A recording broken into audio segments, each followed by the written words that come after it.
Booker stood backstage, his heart pounding in his chest. His palms were clammy, the smell of metal and sweat heavy in the air. He could feel the vibrations of the crowd's murmurs through the floor beneath him, and they made him dizzy. He had always hated the feeling before a performance, the pressure, the expectation. But this was different. This wasn't just any performance. This was the performance. The one that could change everything. He gripped his trumpet tightly, his fingers tracing the familiar cool brass. The weight of it was comforting, almost like a second heartbeat. Booker's fingers were accustomed to every curve and button, despite the fact that he couldn't see a thing. His world was darkness, a constant shadow that he had known since birth. But music was his light. As he adjusted his position, he heard the audience grow quieter, and his nerves kicked into overdrive. It was time. A moment he had worked his whole life for. The stage lights flashed as the curtain began to rise, and he took his first step into the spotlight. In front of him, a sea of faces stretched out like a vast ocean, too far for him to make out any details. But he didn't need to see them. He could feel them. The weight of their stares, the anticipation hanging in the air, like a thick fog. At the far side of the stage, Booker could hear the faint rustling of a person moving in their seat. The sound was unmistakable, that was him. The trumpet legend. The man who had spent decades mastering the instrument, the one everyone in the city had heard of, the one who had made it to the top. And now, he was sitting just a few feet away, his presence both intimidating and oddly comforting. But Booker knew one thing, he was about to be judged. The man, whom Booker had heard stories about for years, was notorious for his arrogance. Booker had seen it in the way he carried himself, the dismissive way he had looked at other musicians who dared to approach him.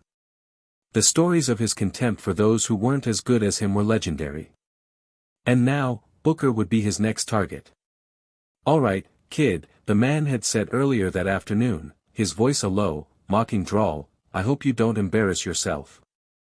I don't want to see you floundering up there. A blind kid trying to play trumpet? Ridiculous." The words stung, but Booker refused to let them break him. He could hear the legend's laughter echoing in his ears. But Booker wasn't about to let that man, or anyone else, define who he was. He took a deep breath and lifted the trumpet to his lips. The room fell completely silent, every person holding their breath. Booker's fingers hovered over the valves, and for a moment, time seemed to freeze. His heart raced, but his hands were steady. The moment had come. "Focus," he whispered to himself.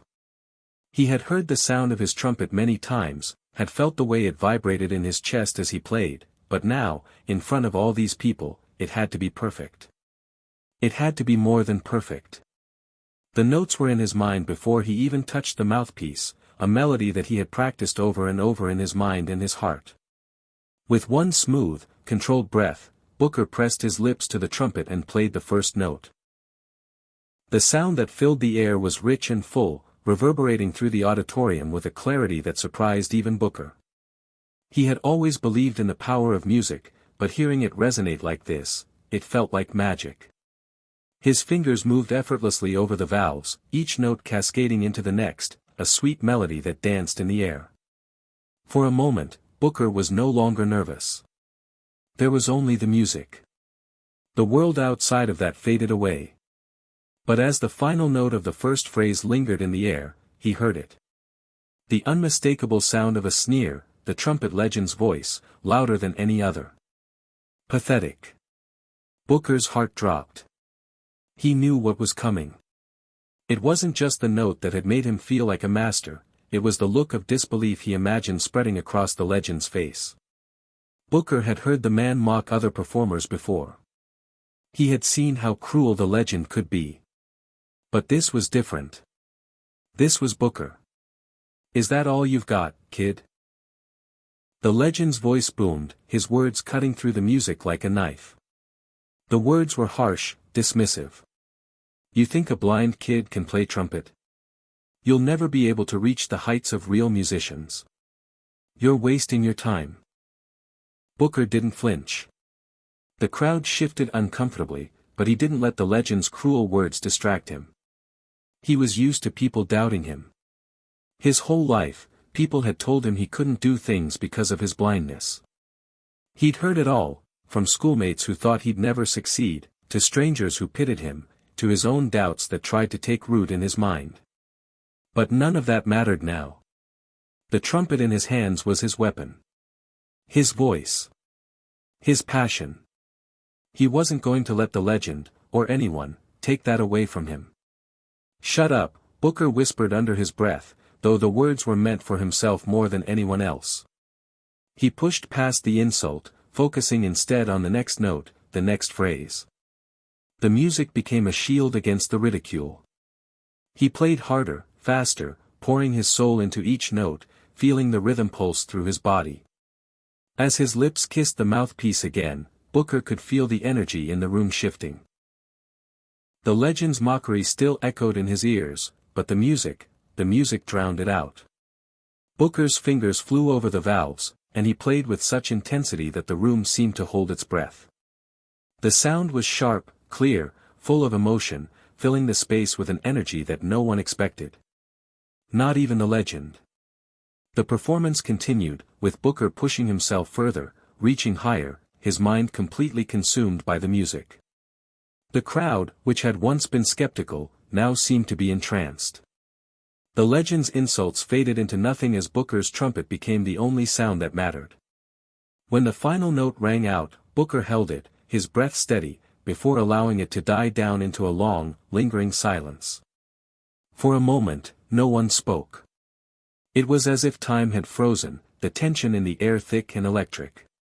Then, the silence shattered with the sound of applause.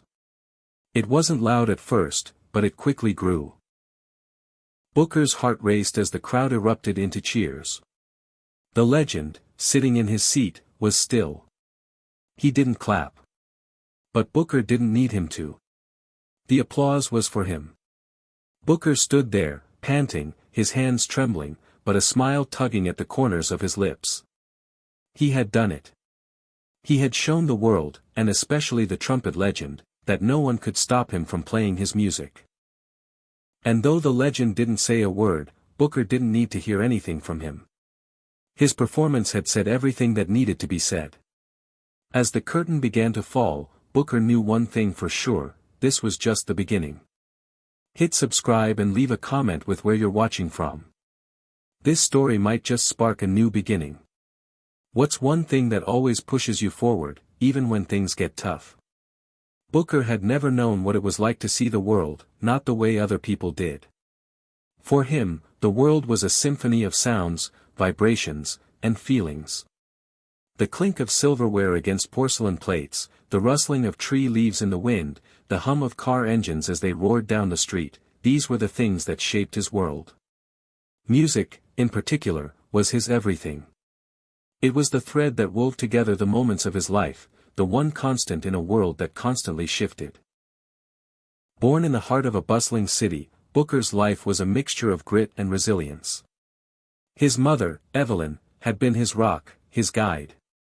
She'd raised him alone, and while the odds were stacked against them, both because of his blindness and their modest means, she never allowed Booker to feel anything less than capable of achieving greatness. Evelyn was a woman of fierce love and unyielding belief. She had always told Booker that his blindness didn't define him. "You have a gift," she would say, her hands warm and firm as they held his.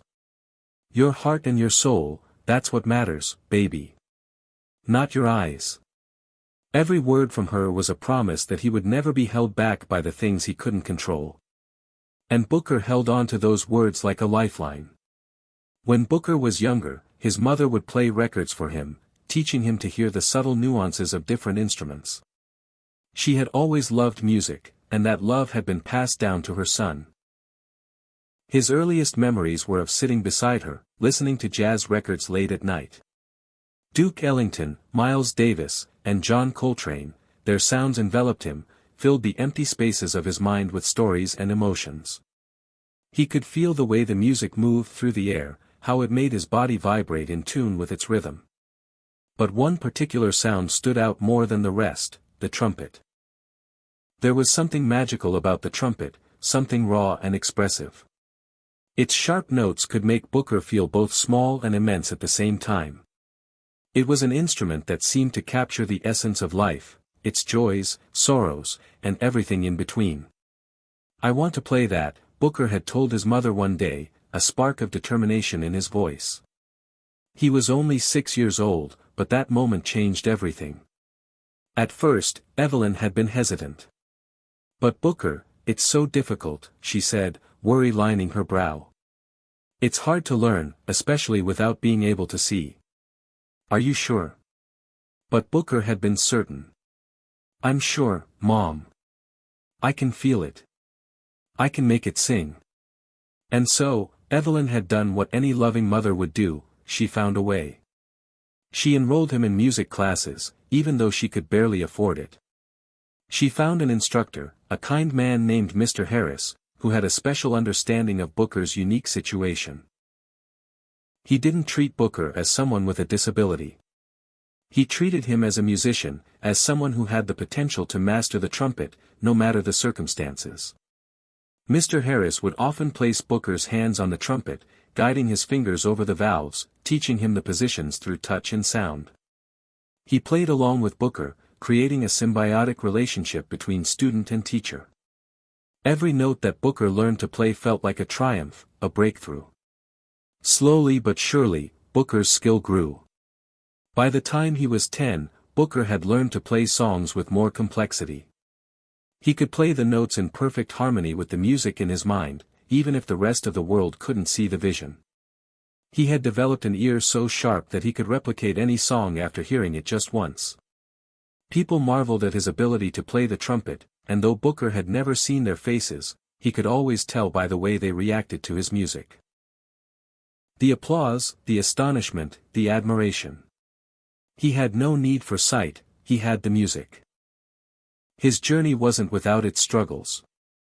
As he entered his teenage years, Booker began facing the harsh realities of being a blind musician in a world that didn't always have patience or understanding. His classmates at school would often mock him, calling him names like, the blind boy with the horn, or worse, the blind failure. He was used to the stares, the whispers, but it still hurt. It was one thing to hear people speak about him behind his back, but it was another to see them turn away when he tried to show them his talent.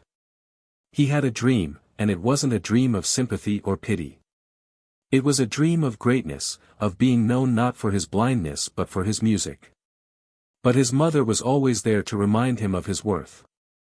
"Don't listen to them, Booker," she would say, wrapping him in a warm hug after a rough day at school. "They don't know you like I do. You're a musician, and no one can take that from you." Still, the taunts and doubts from others crept into his mind, sometimes louder than the music. But Booker never let them drown out his passion. He would retreat to his room, trumpet in hand, and practice for hours. The trumpet became his escape, his place of solitude and expression. He played until his lips were sore and his fingers ached, until the doubts faded into nothing. One afternoon, when Booker was 12, his mother took him to a local jazz club. The club was dark and smoky, with dim lights hanging overhead. Booker could feel the vibrations in the air, the steady pulse of the bass, the gentle rhythm of the drums. But what really captivated him was the sound of the trumpet. The player, an older man with a weathered face and a passionate heart, played with such emotion that Booker was spellbound. It was in that moment that Booker decided, no matter what it took, he was going to master the trumpet. He was going to become a legend, no one would stop him. The next few years were marked by intense practice, moments of doubt, but also moments of pure triumph. Booker entered local competitions, and although he didn't always win, he gained the respect of other musicians. Slowly, word began to spread about the talented blind boy with the trumpet. And although Booker had never been one to seek attention, he couldn't deny the growing excitement inside him when people started recognizing his name. And then came the call. One day, out of the blue, Booker received an invitation to perform at a prestigious citywide jazz competition. It was the opportunity of a lifetime, the kind of chance most musicians only dreamed of. And with it came something Booker hadn't anticipated, the presence of a certain trumpet legend, a man who had dominated the jazz scene for years. His reputation preceded him. The same man who had mocked Booker earlier in the first chapter. Despite all his accomplishments, Booker's stomach churned with doubt. Could he really go up against someone like that? Would he ever be good enough? But as he thought about his mother, his hands resting on the trumpet, he remembered what she had always told him. He wasn't in this to please anyone but himself. This was his moment. This was his time to shine. And with that thought, Booker knew he had only one choice, to play his heart out, no matter what anyone said. The stage was set for him to face the man who had mocked him. And he was ready to prove that nothing, not even blindness, could stand in his way. The morning of the competition arrived with the kind of crispness that seemed to cut through the air, like it was setting the stage for something momentous. Booker's heart was racing again, but this time it wasn't from the usual pre-performance jitters. No, this time, it was something deeper, something more unsettling.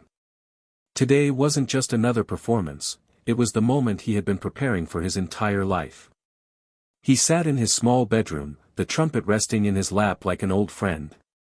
Its weight was both comforting and heavy, a reminder of everything he had sacrificed and worked for. The metal surface felt cold against his skin, but as his fingers brushed over the valves, he felt the familiar sense of control take over. He had been playing for years, but the nerves in his chest wouldn't settle. There was something about this competition, something about the presence of the trumpet legend, that made this moment different from all the others. His mother, Evelyn, was standing at the door, her hands folded over her chest, a small smile playing on her lips. She had always been his biggest supporter, his constant source of reassurance. She never saw his blindness as a limitation, only as another challenge to overcome. "Booker," she said softly, her voice steady but filled with emotion, "are you ready?" He nodded without speaking, his fingers still gently tracing the contours of his instrument. He wasn't sure if he was truly ready, but there was no turning back now. He had made it this far. All he had to do was play. "You've got this," Evelyn said, her words full of quiet confidence. "You've been preparing for this moment your entire life. Trust in yourself." Booker smiled, even though she couldn't see it. "Thanks, Mom," he whispered. "I'll make you proud." The words were more of a promise to himself than to her. He was no longer just playing for her. No longer just playing for the people who doubted him. He was playing for himself. The drive to the venue was short, but it felt like an eternity. Booker sat in the back seat of the car, the rhythmic hum of the engine barely registering as he tried to calm his racing mind. His mother hummed along softly to a jazz melody on the radio, but Booker couldn't focus on the music. His mind was a whirlwind of thoughts. The competition. The legendary trumpet player. The spotlight. The sound of the crowd. He had been dreaming of this moment for years, and now that it was here, he wasn't sure if he was ready. As they pulled up to the venue, Booker couldn't help but feel a sense of awe. The building was grand, standing tall and proud in the middle of the city, its old stone walls and tall windows radiating a sense of history. Inside, the air was thick with anticipation. Musicians were milling around, practicing their instruments, exchanging quiet words. The buzz of nervous energy filled the space, and Booker couldn't help but feel a twinge of discomfort. It was one thing to play at home, surrounded by his mother's encouragement. It was another to play in front of a room full of strangers, all of whom were far more experienced than he was. They entered the main hall, and Booker immediately felt the weight of the place. The floor beneath his shoes seemed to echo with the footsteps of generations of musicians who had walked this very path. The stage loomed ahead, and Booker could practically feel the spotlight waiting for him. He took a deep breath, trying to steady his nerves. "You're here for a reason," he whispered to himself, gripping the trumpet tighter. "You've earned your place." The announcer's voice came over the loudspeaker, his tone clear and professional. Next up, we have a special performance from Booker Ellington. The moment his name was called, Booker felt a chill run down his spine. This was it. There was no going back now. His mother placed a gentle hand on his shoulder as she led him toward the stage. "You've got this, Booker," she whispered, her voice steady and full of love. Booker nodded, though the truth was that his hands were shaking. When they reached the edge of the stage, he paused. He couldn't see the audience, but he could feel their presence. The weight of their collective gaze was palpable, and for a moment, it felt as though time had stopped. But there was no turning back. He stepped forward, his shoes clicking lightly on the wooden floor as he made his way to the center of the stage. The lights on the stage were blinding. Booker could barely make out the figures of the other musicians, their shadows flickering in his peripheral vision. But he didn't need to see them. He had the music in his mind, and that was enough. He took his position, adjusting the trumpet to his lips, feeling the cool metal against his skin. The room fell silent, as if everyone was holding their breath, waiting for him to play. Booker closed his eyes, just for a moment, focusing on the sound of his breath, steady and calm. He could hear the faintest echo of the city streets outside, the sounds of distant cars, of people talking, of life happening just beyond the walls of the venue. But in that moment, none of it mattered. All that mattered was the music. He raised the trumpet to his lips and began. The first note was soft, delicate, like a whisper. It filled the space, breaking the silence in a way that only a perfectly played note could. Booker felt it vibrate in his chest, the sound reverberating through him as if it were part of his very soul. He let the music take over, allowing each note to flow naturally, one after the other, building into something greater than himself. He played with a fluidity that came from years of practice, each note woven together with the precision of someone who had dedicated their life to the craft. The audience, though Booker couldn't see them, could undoubtedly hear the power and emotion behind every note. He wasn't just playing music, he was feeling it. He was speaking with the trumpet, telling a story that only he could tell. But then, as he moved into the next phrase, he heard it. A snicker. It was quiet, almost imperceptible, but Booker knew exactly where it had come from. The trumpet legend. Booker's heart skipped a beat. He could feel the legend's presence, sharp and cold, like a shadow hovering just behind him. The man's dismissive laughter cut through the music, a reminder of the mocking words he had spoken earlier. Booker could feel the tension building. He could hear the quiet murmur of the crowd, some of them whispering, some of them laughing. His nerves began to return, the weight of the situation threatening to drag him under. His fingers faltered for just a split second. But then, something inside him snapped. He didn't need the approval of the legend. He didn't need the crowd's applause. All he needed was the music. With renewed focus, Booker pressed on. He ignored the laughter, the judgment, and played with everything he had. His fingers danced over the valves, his lips shaped each note with precision and heart. The melody soared, each phrase louder, stronger, more determined than the last. By the time Booker reached the final note, he wasn't playing for anyone else. He was playing for himself. For the boy who had been told he couldn't. For the boy who had been mocked and doubted. For the boy who knew that he had something worth sharing with the world. When the final note rang out, Booker held it, letting it linger in the air. And when it faded into silence, he was no longer the nervous boy who had stepped onto the stage. He was a musician, a true musician, who had played with his heart, no matter who was watching. The silence in the room stretched on for a long moment. Then, the applause began. It wasn't the loudest Booker had ever heard, but it was real. It was raw. It was a recognition of something deep and genuine. And Booker smiled, even though no one could see it. He had done it. He had shown them all. The applause was a distant hum in Booker's ears, swallowed by the rush of blood pounding in his head. He stood on stage, the trumpet still clutched in his hands, his body trembling with both exhilaration and disbelief. He had done it.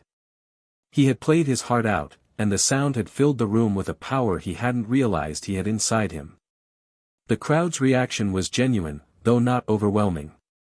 They were impressed, but there was a coldness to their admiration. Booker could sense it, the subtle hesitations, the uncertain murmurs.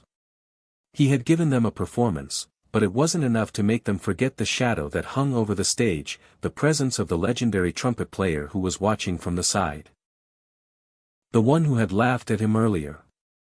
The one who had made it clear that Booker, despite his talent, would never be enough. He lowered the trumpet slowly, his fingers still tingling with the echoes of the music. The crowd's applause began to die down, but Booker's attention was already elsewhere. His gaze shifted to the side of the stage, where the legendary player, known to the world as Raymond "King" Matthews, stood with his arms crossed, his expression unreadable. King Matthews was a man who had shaped the world of jazz for decades. His name was synonymous with brilliance. He had been the youngest to ever win the prestigious Jazz Musician of the Year award, and his trumpeting skills were the stuff of legend. His sound was unrivaled, his technique flawless. He was a man who had seen it all, the highs of fame and the lows of defeat, and yet, he stood now, watching Booker with an air of superiority that felt like a weight pressing down on Booker's chest. As Booker made his way off the stage, he tried not to look at Matthews. But the feeling of being scrutinized, of being judged, was inescapable. He could feel the older man's eyes on him, piercing, condescending. It was as though everything he had just played, every note that had come from his soul, had been reduced to something small, something unworthy of being seen. When Booker reached the wings of the stage, he was greeted by his mother, her arms open wide for an embrace. "You were amazing," she said, her voice full of pride. Booker returned the hug, but the words felt hollow. "Thanks, Mom," he said, his voice quieter than usual. She pulled back slightly, sensing the shift in his mood. "What's wrong, Booker? You look like you've seen a ghost." "I don't know. I don't think they liked me," he admitted, glancing back at the stage where Matthews was still standing, his eyes cold and distant. Evelyn followed his gaze, her brow furrowing as she noticed the tension in Booker's posture. "Don't you dare think that way. You've worked too hard to let anyone make you doubt yourself," she said, her tone firm but reassuring. But Booker couldn't shake the feeling that his performance, no matter how hard he had fought for it, had been overshadowed by the presence of Matthews. The man had already achieved greatness, no one would ever forget his name, while Booker, well, Booker was just a kid with a trumpet, still trying to prove himself. As they walked toward the seating area to wait for the judges' results, Booker couldn't help but feel small. His mother, still encouraging, held his hand tightly, but Booker was lost in his thoughts. The uncertainty gnawed at him, making it hard to focus on anything other than the looming shadow of the legend. The judges took their time deliberating, the room growing quiet as they gathered in the front to announce the winners. Booker sat stiffly in his seat, his fingers still twitching with the desire to play. He had given his all, but was it enough? Could anyone, even someone as talented as he was, truly compare to the legend? When the judges finally returned to the stage, Booker stood with the rest of the contestants, his heart in his throat. They started with the third-place winner, then the second. Each name called made the tension in Booker's chest tighten even more. His breath came in shallow bursts, his nerves pulsing through every part of him. It was as if the entire room had grown smaller, more suffocating, with each passing second. Finally, the moment arrived. And the winner of this year's jazz competition, the announcer's voice boomed, is Raymond "King" Matthews. The applause was deafening, but Booker barely heard it. He didn't even need to see Matthews to know that this was the moment the world had been waiting for, the moment when the legend triumphed once more. The sound of his name was like a weight being lifted off the crowd's collective shoulders. Matthews was expected to win. He was the standard. Booker's shoulders slumped, but he didn't let the disappointment show. He forced a smile, clapping politely as Matthews made his way to the stage. There were no hard feelings. How could there be? Matthews was the king. But still, the sting of being overlooked, of not being enough, burned inside him. But then, as Matthews took the stage, Booker felt something unexpected. The crowd's applause, although loud and insistent, was not solely for Matthews. It was for something else. It was for the energy in the room, the vibrancy that had come from Booker's performance. It wasn't just Matthews who had commanded their attention. There had been something about Booker's playing, something raw and unpolished, yet undeniably powerful. As Matthews stood at the podium, accepting his award with grace and poise, he looked out at the audience and then, to Booker's surprise, turned his gaze directly to him. Their eyes locked for just a moment. It was brief, almost imperceptible, but in that fleeting instant, something passed between them. Matthews tilted his head, a small smirk playing on his lips. It wasn't mocking, exactly, but it was a challenge. The look in his eyes said everything. He had seen Booker. He had acknowledged him. And though it was the briefest of glances, it felt like the beginning of something much larger. The applause for Matthews continued, but Booker didn't join in. His heart was still pounding, not with defeat, but with a renewed sense of purpose.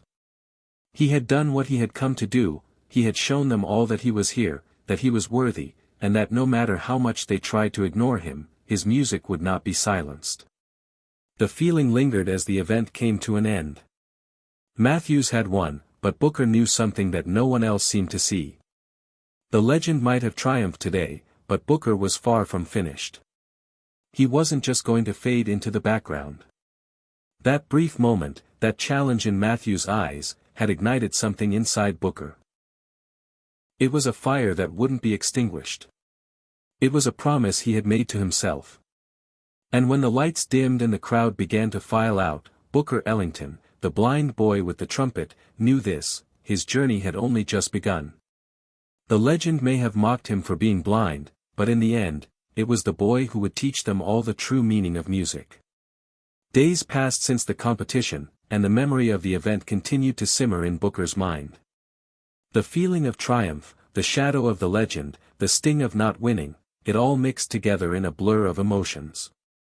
Booker had tried to shake it off, but no matter how much he wanted to focus on the music and the joy it brought him, the weight of his experience in that room still hung over him. He sat at the kitchen table, his trumpet resting beside him, his fingers absent-mindedly tracing the polished brass. His mother was humming softly as she prepared dinner, the familiar sound of pots and pans filling the quiet. Booker didn't say much, he didn't need to. She knew how he was feeling. She always did. The sound of the doorbell broke the silence. Booker's head snapped up, and he could hear the unmistakable cadence of footsteps approaching the door. It wasn't a usual visitor. Booker had a sense of who it might be before his mother even stood up to answer. "Booker," Evelyn called from the doorway, her voice filled with surprise. "You have a visitor." Booker's heart skipped. He didn't need to ask who it was. It was too familiar a voice, too well known. Matthews. He had come to see him. He felt the hairs on the back of his neck prickle. His heart raced for a moment, but then he straightened, keeping his posture confident. He wasn't a child anymore, he had earned his place. He could handle this. He stood up slowly, unsure of what to expect. His mind was a mix of confusion and curiosity. Why was Matthews here? Was this a challenge? Or something else? As Booker walked into the living room, he heard Matthews' deep voice, the kind that carried authority and experience, chatting with Evelyn in the other room. "I wasn't expecting to find him at home," Matthews was saying, his tone calm but with an edge of amusement. "But I guess this is the right place." When Booker stepped into the living room, Matthews turned and regarded him with a look that was different from the condescending smirk Booker had seen at the competition. There was something new in his eyes, a mix of curiosity and, perhaps even respect. "Booker," Matthews said, his voice steady, but with a touch of something Booker couldn't quite place. "We need to talk." Booker nodded, still standing. His hands found the familiar grip of his trumpet, feeling its solid weight, though it was the last thing he wanted to be holding in that moment. The sound of his fingers pressing gently against the valves calmed him somewhat, but he still felt the weight of Matthew's gaze. Evelyn smiled nervously from the doorway. "I'll let you two talk," she said, giving Booker a quick squeeze on the shoulder before leaving the room. Booker stood there, waiting. He was ready for whatever Matthews had to say. He had no idea what was coming, but he had faced worse. He could face this too. Matthews took a deep breath and ran a hand through his salt and pepper hair, a gesture that seemed to soften his hard-edged exterior. "Look, Booker," he began, his voice quieter now, less imposing. "I owe you an apology." Booker blinked in surprise. Apology? Matthews, the legendary trumpeter, was apologizing to him? The thought seemed impossible, but there it was. The man who had ridiculed him in front of a crowd was now standing before him, admitting fault. It threw Booker off balance. At the competition, Matthews continued, his eyes steady but vulnerable, "I made a mistake. I misjudged you." He paused, his gaze lingering on Booker, as though weighing his next words. "You're good, Booker. Really good." The compliment hit Booker in an unexpected way. For so long, all he had wanted was validation, but hearing it from Matthews, the man who had mocked him, felt like a victory of its own. It wasn't just the words. It was the tone, the sincerity. Booker hadn't expected to hear Matthews speak to him like this, especially after the way he had been treated. "You've got something I haven't seen in a while," Matthews said, his voice shifting, almost thoughtful. "You've got heart, kid. And heart, that's what separates the legends from the rest. I didn't see that at first. I saw a blind kid trying to play jazz." He smiled ruefully. "I've been around a long time, and I guess sometimes you forget what it feels like to be hungry for it, you know." Booker remained silent, processing Matthews' words. He wasn't sure how to respond. He had prepared for anger, for more mockery, not for this type of humility. "Why did you mock me?" Booker asked, his voice soft but steady. "In front of everyone?" Matthews' face faltered for a moment, and Booker could see the vulnerability that lurked beneath his confident, composed exterior. "Sometimes I do things I'm not proud of," Matthews admitted. "I'm not perfect. At the competition, I was proud. Maybe too proud. I didn't want to admit that you were better than I thought." He exhaled sharply, then looked at Booker more seriously. "I see it now. You didn't just play because you had to, or because you were good at it.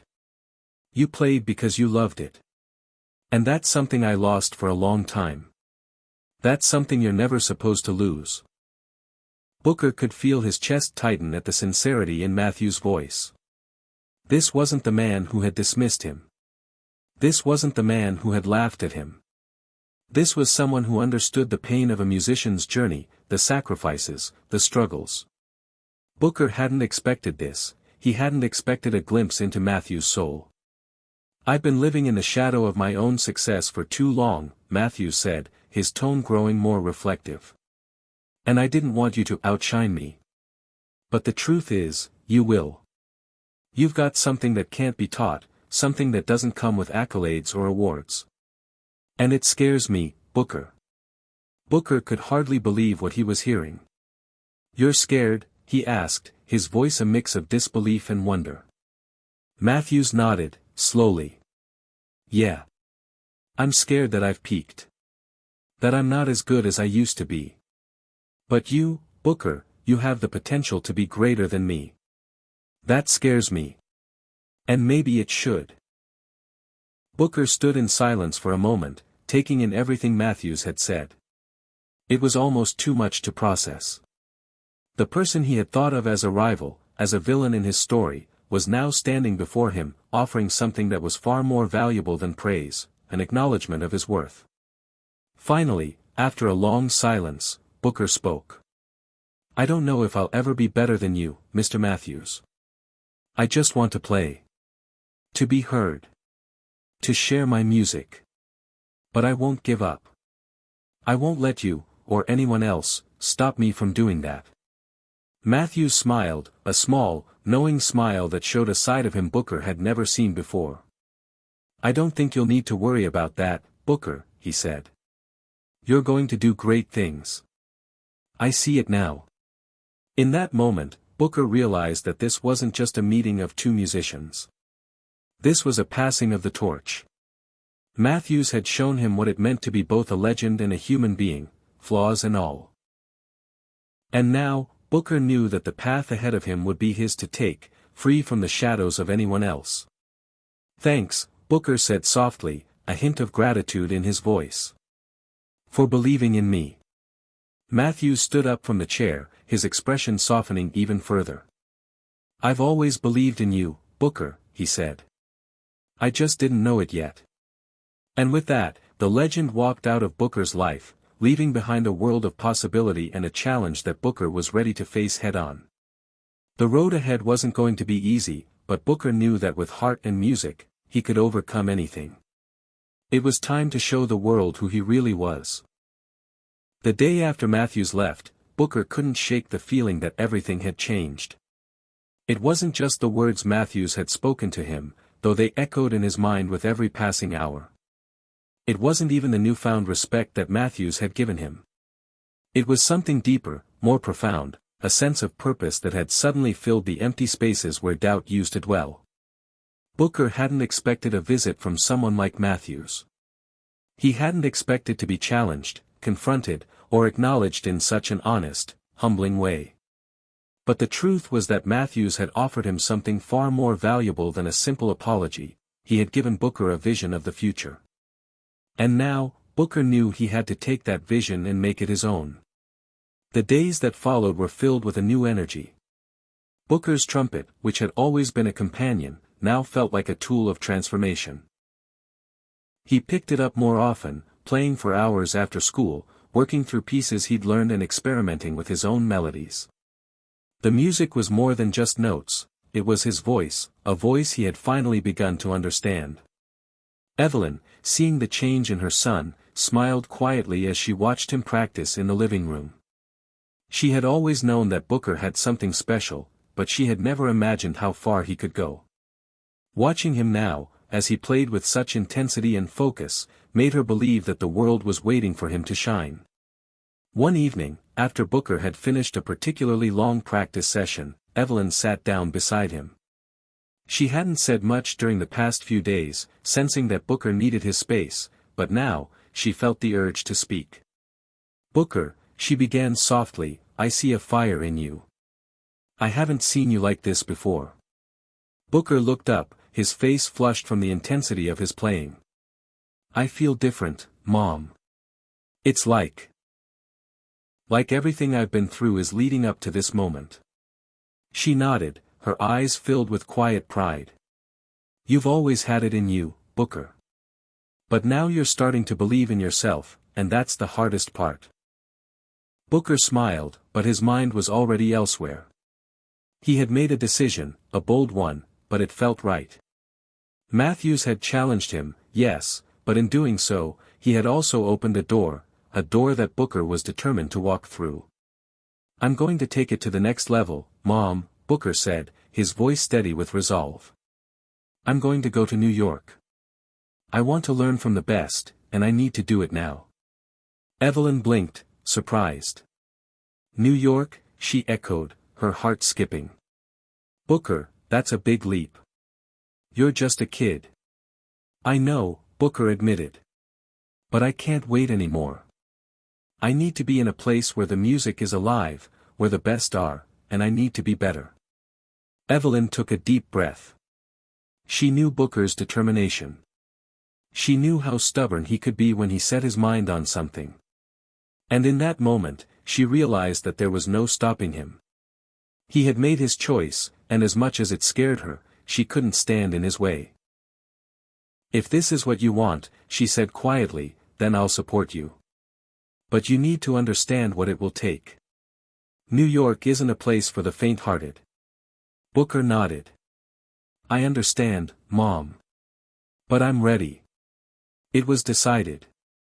Booker would go to New York. It wouldn't be easy, but he knew this was the next step. He would need to find a mentor, someone who could help him grow, someone who could challenge him the way Matthews had. And he knew it wouldn't be just about playing, it would be about surviving in a world where music wasn't just art, but a competitive arena. But Booker didn't fear the challenge. He had already faced down his own doubts, and now, he was ready to face the world. That night, as Booker lay in bed, he thought about all the players who had come before him, the legends of jazz, the names that filled every music history book. He thought about Matthews and what he had said about heart, about the hunger that drove a musician forward. Booker had that hunger now. He could feel it deep in his chest, pulsing through his veins. It wasn't about fame or recognition, it was about the music, the feeling that came with every note he played. It was about pushing past the limits he had set for himself, and finding something new, something greater. The next morning, Booker started preparing for the journey ahead. He began researching the best music schools, seeking out programs that could offer him the opportunity to study under renowned musicians. He worked with his mom to gather the information, to prepare the documents, and to figure out how he could make this dream a reality. But there was one thing Booker knew: New York wouldn't be easy. He would have to prove himself every step of the way. He would have to stand out in a city full of incredible talent, a city that had shaped the legends he admired.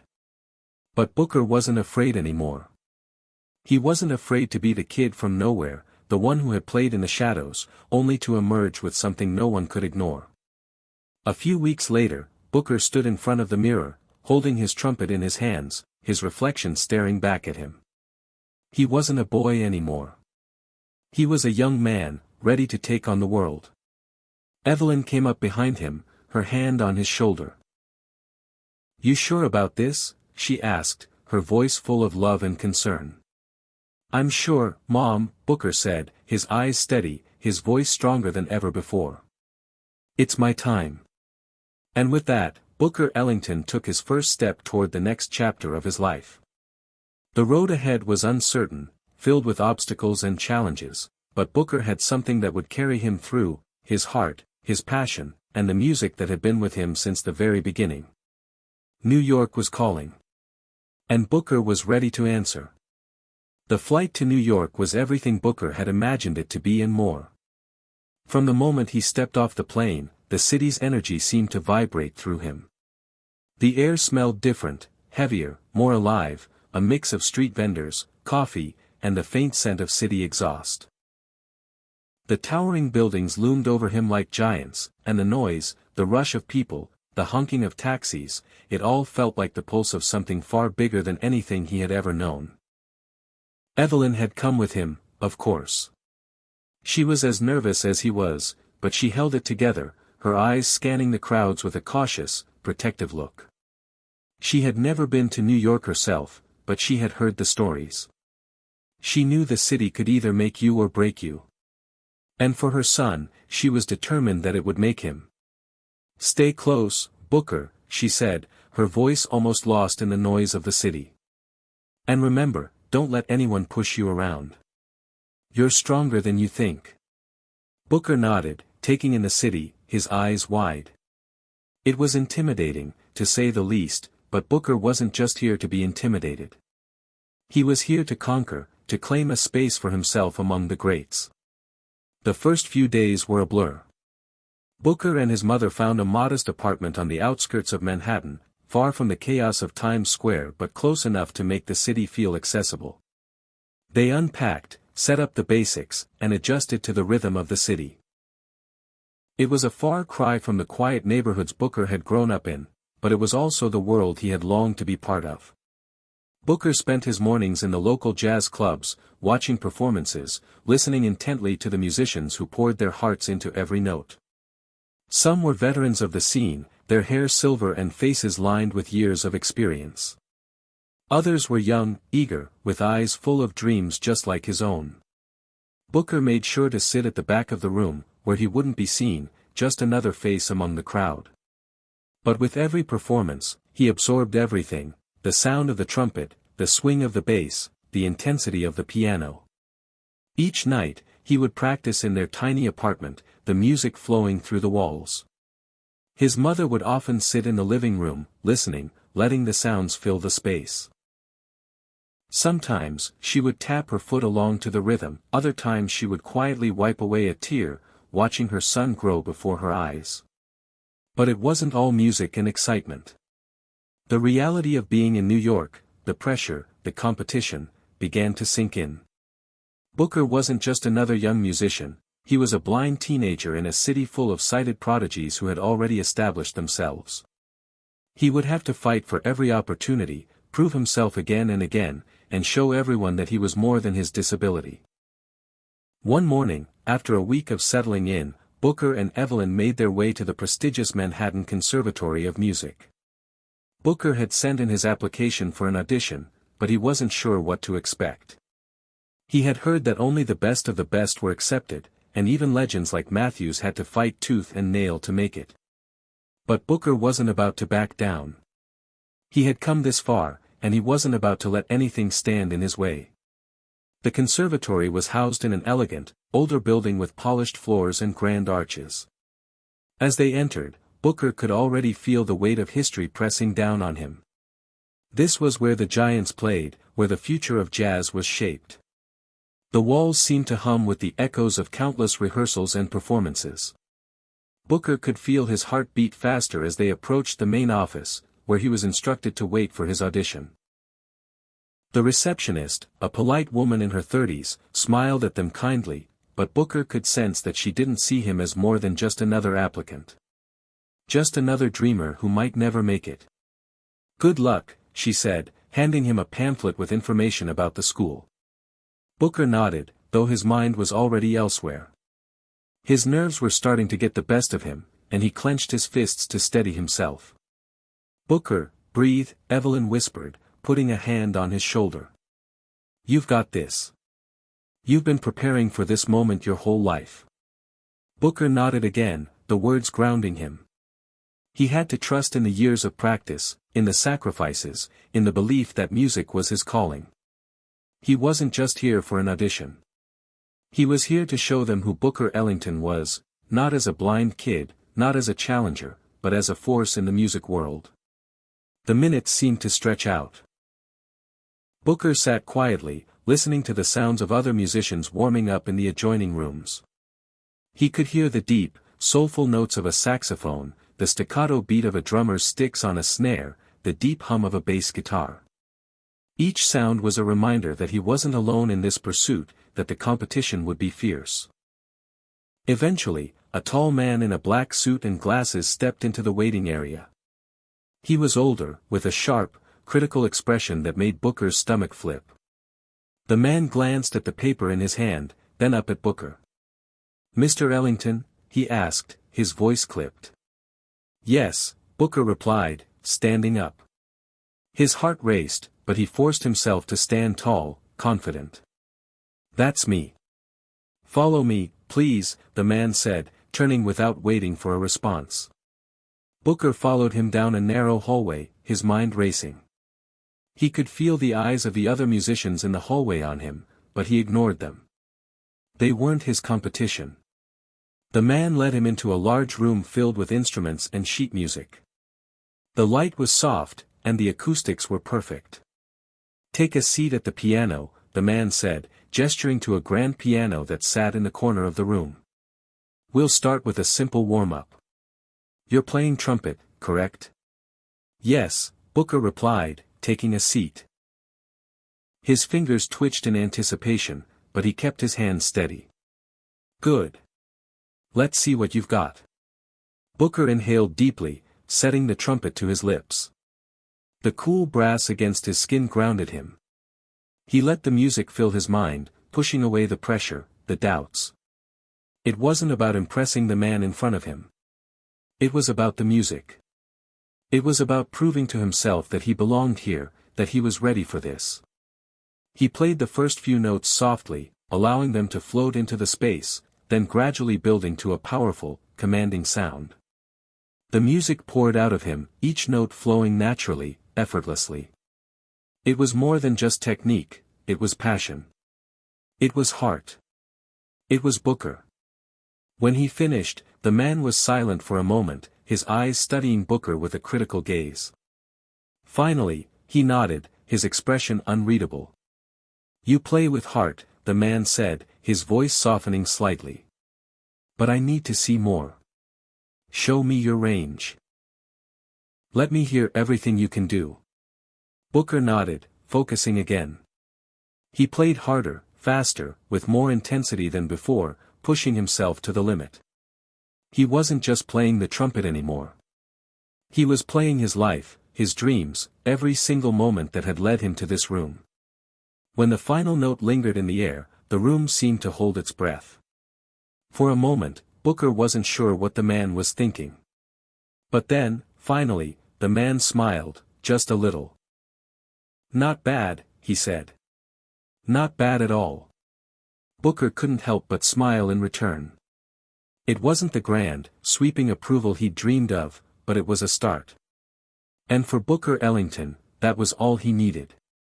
He was in New York now, and he wasn't going anywhere. The world was just beginning to hear him. After the audition, Booker returned to his small apartment, his mind swirling with thoughts of the day's events. It had been a whirlwind, the nerves, the waiting, the moment when he had finally played with everything he had in him. But the man at the conservatory, who had seemed so cold and distant, had given him something Booker wasn't sure he would receive, a glimmer of hope. It wasn't a resounding approval, but it wasn't rejection either. "I need more," the man had said. "Show me everything you can do." That challenge lingered in Booker's mind like a whisper, pushing him forward. But what did it mean? He had already poured his heart into his music. He had already played with passion. What more could he give? Evelyn could see the change in her son. The quiet, uncertain boy who had arrived in New York was beginning to transform into someone different. Someone determined. But she also saw the weight of the challenge that now hung over him. "Booker, what's next?" she asked one evening, as they sat in their apartment. The city's buzz could be heard in the background, a constant hum that was becoming more familiar. Booker sat on the edge of the couch, his trumpet resting beside him. He looked at his mother, the woman who had sacrificed so much to get him here, and he felt a rush of gratitude mixed with the pressure of what was to come. "I'm going to keep practicing," Booker said, his voice firm. "I've got to find out what he really meant when he said, 'Show me everything you can do.'" Evelyn raised an eyebrow. "How are you going to do that?" Booker's expression grew serious, almost focused. "I've been playing for years, Mom. But I've never pushed myself like this before. I need to find my edge. My sound. I need to prove that I belong here, that I'm not just some kid from a small town. I'm going to keep pushing myself until there's nothing left." Evelyn didn't know whether to be proud or scared. She had always known Booker had the potential to be great, but this kind of resolve, this kind of obsession, was different. It wasn't just about practicing anymore. It was about proving something, about making a statement. And that kind of determination could either lift him to unimaginable heights or break him. "Be careful, Booker," Evelyn said gently. "Don't lose yourself in this. There's more to life than music." Booker nodded, but in his heart, he knew this was his path, his only path. Music wasn't just something he did, it was who he was. And if he had to fight for it, he would. The next few weeks were a blur of practice, lessons, and sleepless nights. Booker found himself diving deeper into his trumpet than ever before. He began practicing with greater intensity, experimenting with different sounds, melodies, and rhythms. He sought out local musicians in New York, sitting in on jam sessions and observing them, hoping to learn something new. The city was alive with talent, and Booker was determined to make his mark in the heart of it all. One day, he found himself at a small jazz club in Harlem, a place known for its legendary open mic nights. It was the kind of venue where musicians would come and go, all hoping to be discovered or to discover something new about themselves. Booker had heard rumors about it, that it was a place where real musicians went to test their limits, to see if they had what it took to make it in a city that demanded greatness. He arrived early to catch the end of a set from an older saxophonist who had been playing for decades. The man's hands moved fluidly across the keys, his playing smooth yet commanding. Booker could feel the energy in the room, the kind of energy that only a live performance could create. It was a raw, unfiltered connection between the musician and the audience, and Booker wanted to be a part of it. When the saxophonist finished his set, the audience erupted into applause. Booker didn't hesitate. He knew this was his chance to push himself further.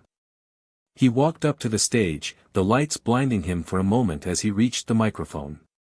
"I'm Booker Ellington," he announced, his voice steady despite the nerves coursing through him. "I'm here to play." The crowd hushed. Booker could sense the eyes on him, the judgment in the air. No one knew him here, not yet. But this was his moment to show them who he was. He stepped up to the small band, who were already ready to play, and they began to play a simple but soulful blues tune. Booker took a deep breath and raised his trumpet to his lips. The first few notes came out shakily, but then something inside him clicked. He found his rhythm. He poured his heart into the music, letting the sound fill the room. Every note felt like a piece of his soul, a conversation with the people in the audience, the musicians who were playing beside him, and with the city itself. The air was electric. Booker didn't just play the trumpet, he became the trumpet. He became the music. When he finished, the room was silent for a moment. The tension hung in the air, thick and heavy. Booker couldn't tell if it was a good silence or a bad one. But then, slowly, the audience began to clap. It wasn't the roaring applause of a sold-out show, but it was something real. The saxophonist from earlier walked over to Booker, a grin spreading across his face. "You've got a fire in you, kid. Don't let anyone tell you otherwise." Booker's heart swelled. "Thank you. I just want to get better. I want to make it." "You will," the saxophonist said, clapping him on the back. "Just keep playing. Keep pushing yourself." Booker's eyes burned with determination.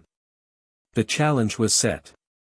Matthews had told him to show everything he could do, and here, in the heart of New York, Booker was beginning to understand what that really meant. It wasn't just about playing well. It was about pouring your heart into every note, about pushing past the limits, and about finding your own voice in a sea of noise. The next morning, Booker was back at the trumpet, practicing for hours. The pain in his lips, the exhaustion in his fingers, none of it mattered. He was chasing something bigger than himself, something that would take everything he had. And he wasn't going to stop until he had found it. The road ahead would be long, filled with more challenges than he could ever anticipate, but Booker Ellington was ready. The city had tested him, and he had passed. But there was still more to prove. Booker's life in New York had begun to take on a rhythm that felt like the pulse of the city itself. Days bled into nights, filled with hours of practice, lessons, jam sessions, and late-night talks with his mother about their dreams for the future. Despite the exhaustion that sometimes threatened to overwhelm him, Booker couldn't help but feel alive. Every note he played, every piece of music he learned, added another layer to the man he was becoming. But as the weeks passed, Booker began to realize just how steep the climb to greatness would be. The conservatory had yet to respond to his audition, and Booker found himself growing anxious. He kept reminding himself that progress wasn't always immediate, but the doubts were hard to shake. The competition in New York was unlike anything he'd ever faced before. The city was brimming with talent, musicians who had spent years honing their craft, musicians who could play circles around him. Yet, Booker was determined. He had come this far, and there was no turning back. One evening, as he sat in a jazz cafe with his trumpet resting on the table, Booker heard a familiar voice calling his name. He turned to see a man walking toward him, tall, wearing a black leather jacket and a confident smile, none other than the saxophonist from the Harlem Jam session. Booker hadn't expected to see him again, let alone here, in this dimly lit cafe. "Hey, Booker," the saxophonist said, sitting down across from him. You've got a fire in you, I see that. Been practicing, huh? Booker grinned, a little embarrassed but mostly proud. Yeah, I've been at it. I want to get better. I want to make it. The saxophonist leaned back, looking Booker over. I like that. The hunger. Listen, I know a place you might want to check out, a music workshop. It's not easy to get into, but I think you've got the chops. They push musicians hard, but that's the point. If you're serious about taking your playing to the next level, this is where you'll want to be. Booker's heart skipped a beat. Where is it? And what's the catch? The saxophonist chuckled. It's a place where the real players go, kid. They'll teach you more in a week than you'll learn in a year on your own. But it's not a walk in the park. You've got to earn your spot. The workshop was held in a gritty, underground venue, tucked away in the back streets of the city. It wasn't the kind of place anyone would wander into unless they knew exactly what they were looking for. Booker, with Evelyn by his side, entered the space with a mixture of awe and trepidation. The walls were covered in old posters of legendary jazz players, names Booker had read about in books but never expected to see on real walls. The air was thick with cigarette smoke and the deep hum of music from a far-off corner. A woman stood at the front of the room, tapping a metronome. She was in her late 40s, with graying hair and an expression that could cut through steel. Her eyes flicked over the group of musicians who had gathered. Booker was the youngest by far, the rest of the room filled with seasoned musicians, some older, some more experienced, but all with a presence that demanded attention. Welcome, she said, her voice sharp. I'm Kate. And I'm here to push you all to the limits. No sugarcoating. If you're not ready to be challenged, leave now. This is for the serious players. The musicians exchanged glances, but no one moved. They all knew what they had come for. Kate turned to Booker, her eyes briefly scanning him, the young, blind boy among veterans. He could feel the weight of her gaze. And who might you be? I'm Booker Ellington, he replied confidently, and I'm here to learn. She nodded slowly, almost as if assessing him. Well, you'll need to work harder than most of these guys. But I think you have something. Let's see what you can do. The first session was brutal. Kate didn't hold back, she pushed Booker harder than anyone ever had. She made him play scales, then immediately improvise over complex chords, each time demanding more from him. She could see through the facade of confidence that many of the musicians hid behind. But with Booker, she saw something different. Something raw, something unrefined, but full of potential. Hours went by, the room filled with the sounds of trumpet, saxophone, bass, and piano, weaving together in a chaotic, beautiful mess. Booker pushed through his doubts, letting the music take over. By the end of the session, he was exhausted, his lips sore, his fingers stiff, but he felt something he hadn't felt in a long time, a sense of growth, of improvement. He was learning. He was evolving. As the session ended, Kate gathered the group together. She looked at each of them, her gaze lingering just a moment longer on Booker. Good work today. But I'm not here to be your friend, she said, her voice cutting through the air. I'm here to make you better. And if you're not ready for that, I suggest you don't come back. I'll see you all tomorrow. Same time. Booker walked out of the workshop that evening feeling both broken and exhilarated. It had been hard, harder than anything he had done before. But it was exactly what he needed. He wasn't just learning how to play the trumpet. He was learning how to push past his limits, how to find strength in his vulnerability. He wasn't just competing with other musicians, he was competing with himself.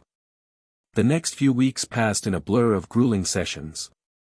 Booker spent every spare moment practicing, taking in everything Kate taught him. The other musicians in the workshop, who had initially viewed him with skepticism, began to see him differently. He wasn't just a blind kid with a trumpet. He was Booker Ellington, a force to be reckoned with. But there were still challenges. There were still moments when Booker would falter, when his confidence would wane, when the doubts crept in. Would he ever truly be good enough? Was he ever going to be able to compete with the best? Would the conservatory accept him, or would he be stuck forever in this cycle of struggle and growth?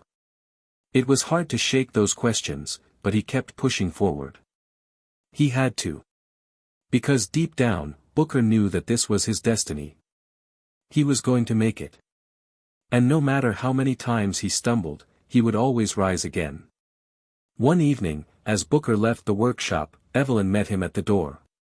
Her eyes were tired, but she smiled when she saw him. "How's it going, Booker?" she asked. "I'm learning a lot," Booker said, his voice tired but determined. "I'm not there yet, but I'm getting closer."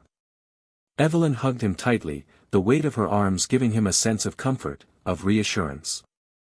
"You'll get there, Booker. I know you will." Booker closed his eyes for a moment, letting her words wash over him. He knew he wasn't alone in this. He had his mother by his side, and now, he had something else, the unwavering belief that, with every note, every challenge, he was one step closer to mastery. One step closer to making his mark on the world. And he wasn't going to stop until he did. The months passed in a blur, and Booker's world continued to narrow down to the practice room and the workshops. The music he played was becoming more refined, more controlled. The raw energy that had initially defined his sound was still there, but now it was tempered with a kind of discipline he hadn't known he was capable of.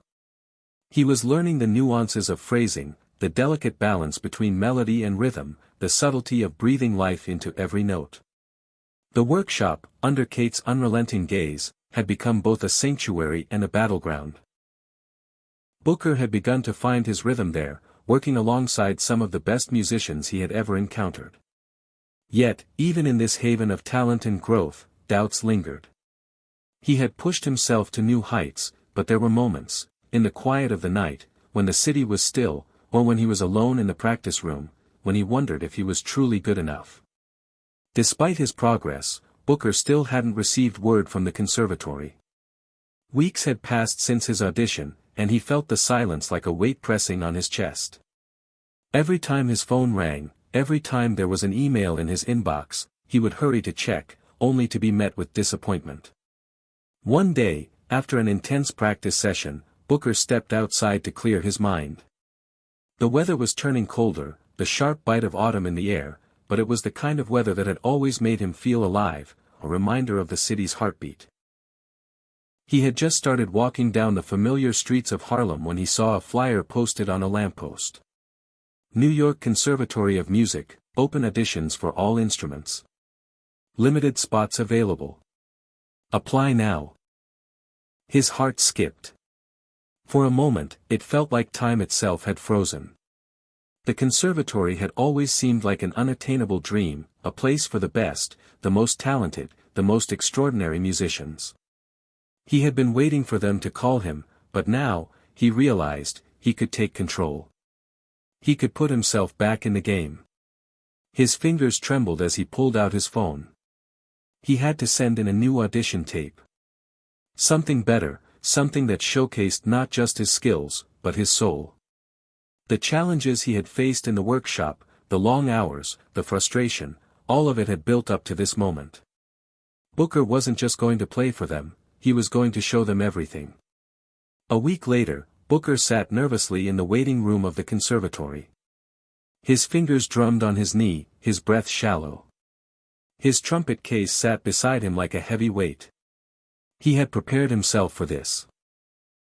He had practiced for hours, poured his soul into every note, every phrase, but now that he was here, everything seemed more real. This was it. The conservatory's halls were grand, filled with polished wood floors and ornate walls. The kind of place that made you feel small just by walking in. Booker felt out of place, an outsider in a world that didn't seem to belong to him. But he pushed those thoughts aside. He was here because he had earned it. He was here because he belonged. Finally, his name was called. Booker Ellington. Booker stood, adjusted his jacket, and walked toward the audition room. Inside, a panel of judges sat before him, for men and women with stern faces and sharp eyes. The man who had auditioned him earlier, Matthews, was among them. Booker swallowed hard but held his head high as he approached the microphone.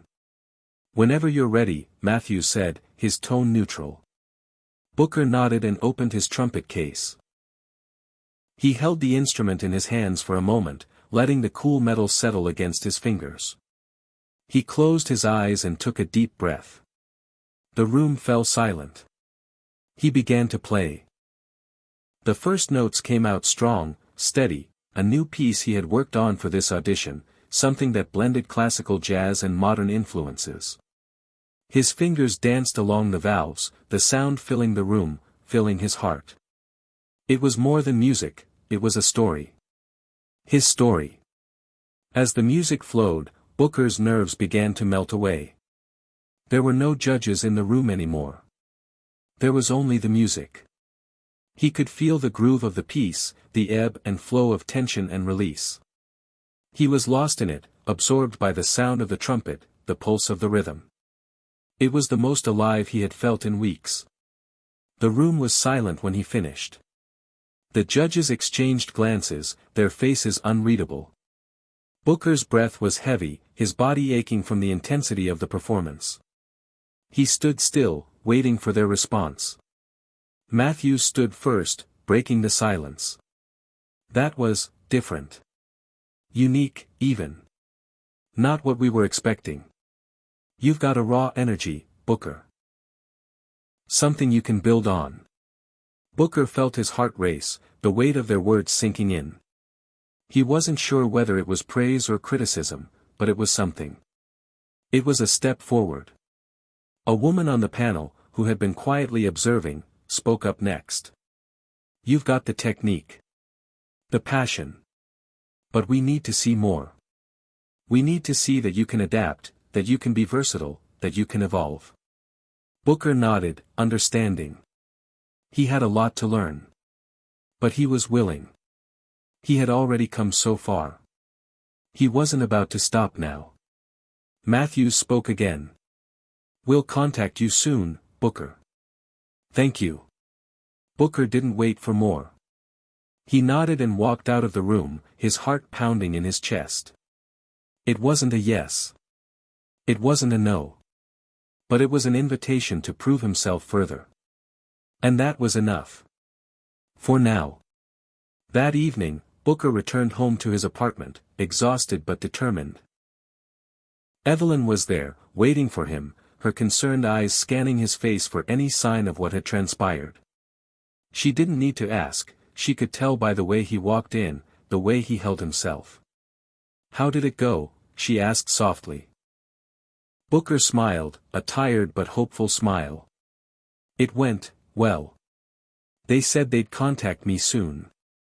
It's not a yes yet, but it's not a no either." Evelyn's face lit up with pride. "That's wonderful, Booker. You did it. You showed them what you're made of." Booker sat down next to her, the weight of the day settling on him. "It's just one step. But it's a step forward. And that's all I can ask for." Evelyn wrapped her arm around him, pulling him close. "You've come so far, Booker. I'm so proud of you. No matter what happens next, you're already a success in my eyes." Booker leaned into her embrace, his eyes closing as he felt the love and warmth of her words. It had been a long road, and the journey was far from over. But now, for the first time in a long while, he felt like he was on the verge of something greater. Something that would change his life forever. The conservatory might not have given him an answer yet, but Booker was no longer the unsure boy who had stepped into this city months ago. He was a musician, a trumpet player with something to say, and he was ready for whatever came next. And whatever came next, Booker knew one thing for sure, he was going to play it like a master. The days after Booker's audition passed in a blur. He spent hours at the workshop, diving deeper into his practice, working tirelessly to improve. Kate had pushed him even harder, testing him with more complex pieces, demanding more than he ever thought possible. But with every session, Booker felt himself growing, becoming more attuned to the nuances of his trumpet, to the way the music moved through him, to the way it could tell a story without words. But the silence from the conservatory loomed over him like a shadow. The rejection wasn't something Booker was afraid of, it was the uncertainty. He hated the unknown, the waiting. The days stretched on without word, and each time he walked past the mailbox or checked his phone, a rush of hope followed by disappointment would surge through him. In the meantime, he kept up with his routine. His mornings were spent practicing scales, studying theory, and trying to perfect his technique. His afternoons were consumed with jam sessions and ensemble rehearsals at the workshop. Every night, he would fall into bed, exhausted but still hungry for more. The grind was unrelenting, but so was Booker. One afternoon, as Booker was packing up his trumpet after a long session, Kate approached him. There was something different in her eyes, a hint of something that wasn't quite approval, but it wasn't disappointment either. "Booker," she said, her voice more serious than usual. "You've been pushing yourself harder than anyone else here. I can see that. But there's something you're missing." Booker stopped what he was doing, looking up at her. "What do you mean?" Kate took a step closer, her arms crossed. "It's not just about playing well. It's about feeling the music, understanding it. You're playing with your head, not with your heart. You've got all the technical skills in the world, but you need to connect with the music on a deeper level. Right now, you're still trying to prove something. To me. To yourself. You've got to let go of that." Booker felt the sting of her words. She was right, in a way. His passion had always been there, but he was so focused on making every note perfect, on proving he belonged in this world, that he had forgotten why he started playing in the first place. Music was never just about technical prowess. It was about expression. It was about telling a story. He let her words sit with him as he left the workshop that evening. The streets of Harlem were bustling as usual, but Booker couldn't shake the feeling that he was missing something crucial. Music had always been his escape, his outlet, his way of understanding the world. But somewhere along the way, he had lost sight of that. He had become obsessed with validation, with fitting in, with proving that he was worthy of a place at the conservatory. As he walked, Booker's mind wandered to his childhood, to the times when he would play his trumpet in the park, the sound of his instrument mixing with the hum of the city. Back then, he had played for joy, for freedom. He didn't care who was listening, or if anyone was listening at all. He played because it made him feel something, it made him feel alive. That night, he sat at the edge of his bed, the trumpet resting in his hands, and he began to play. He didn't think about the conservatory or the workshop or the judges. He didn't think about anything except the music, the way it moved through him. Slowly, a melody began to form, not one he had learned or memorized, but one that came from somewhere deep inside of him. It was raw, imperfect, but full of feeling. And for the first time in a long time, Booker played without a goal, without a purpose, just to play. The sound filled the room, reverberating off the walls. It wasn't flawless. In fact, it was full of mistakes, wrong notes, and uneven phrasing. But to Booker, it was the most beautiful thing he had ever played. It was his truth, laid bare in the sound of the trumpet. The next day, Booker received the call. It came just after breakfast, while he was sitting at the small kitchen table in the apartment. His phone buzzed, and his heart jumped into his throat as he saw the number. The conservatory. "Hello. Is this Booker Ellington?" The voice on the other end was familiar, but it took Booker a moment to place it. "Yes, this is Booker. This is Matthews from the New York Conservatory of Music. I'm calling to let you know that after reviewing your audition, we'd like to offer you a spot in the conservatory's upcoming class. We were impressed with your passion, your unique sound. We think you'll be a good fit." Booker's mind went blank. The world around him seemed to freeze. The words didn't make sense at first, it couldn't be real. But the voice on the other end was still speaking, still confirming what he had just heard. "Congratulations, Booker. We look forward to seeing you in the fall." The call ended, but Booker remained sitting, his phone still pressed to his ear, his heart racing. A flood of emotions surged through him: disbelief, joy, relief. He had done it. He had made it. Against all odds, despite the doubts and the struggles, he was going to the conservatory. For a long moment, Booker didn't move. He stared at the phone in his hand, as if the news might change at any moment. But it didn't. It was real. He had earned his place. Evelyn had been in the other room, but as soon as she saw the expression on his face, she rushed over.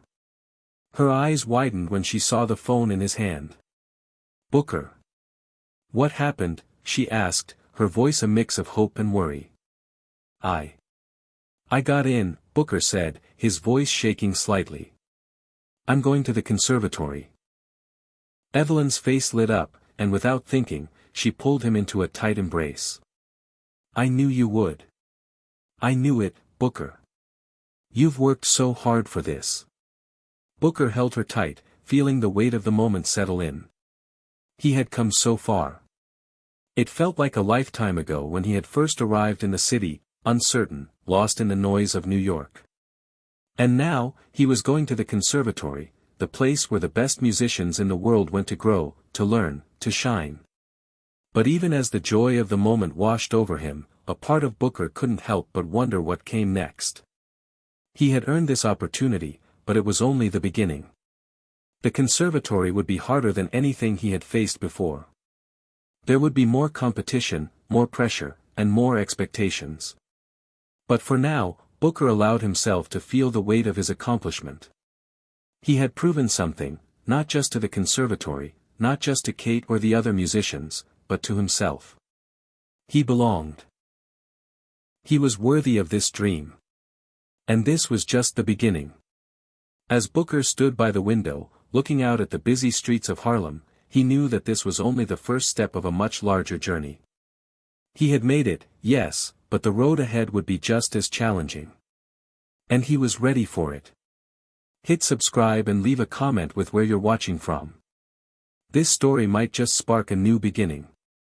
What's one thing that always pushes you forward, even when things get tough? The weeks leading up to Booker's first day at the conservatory felt like a blur.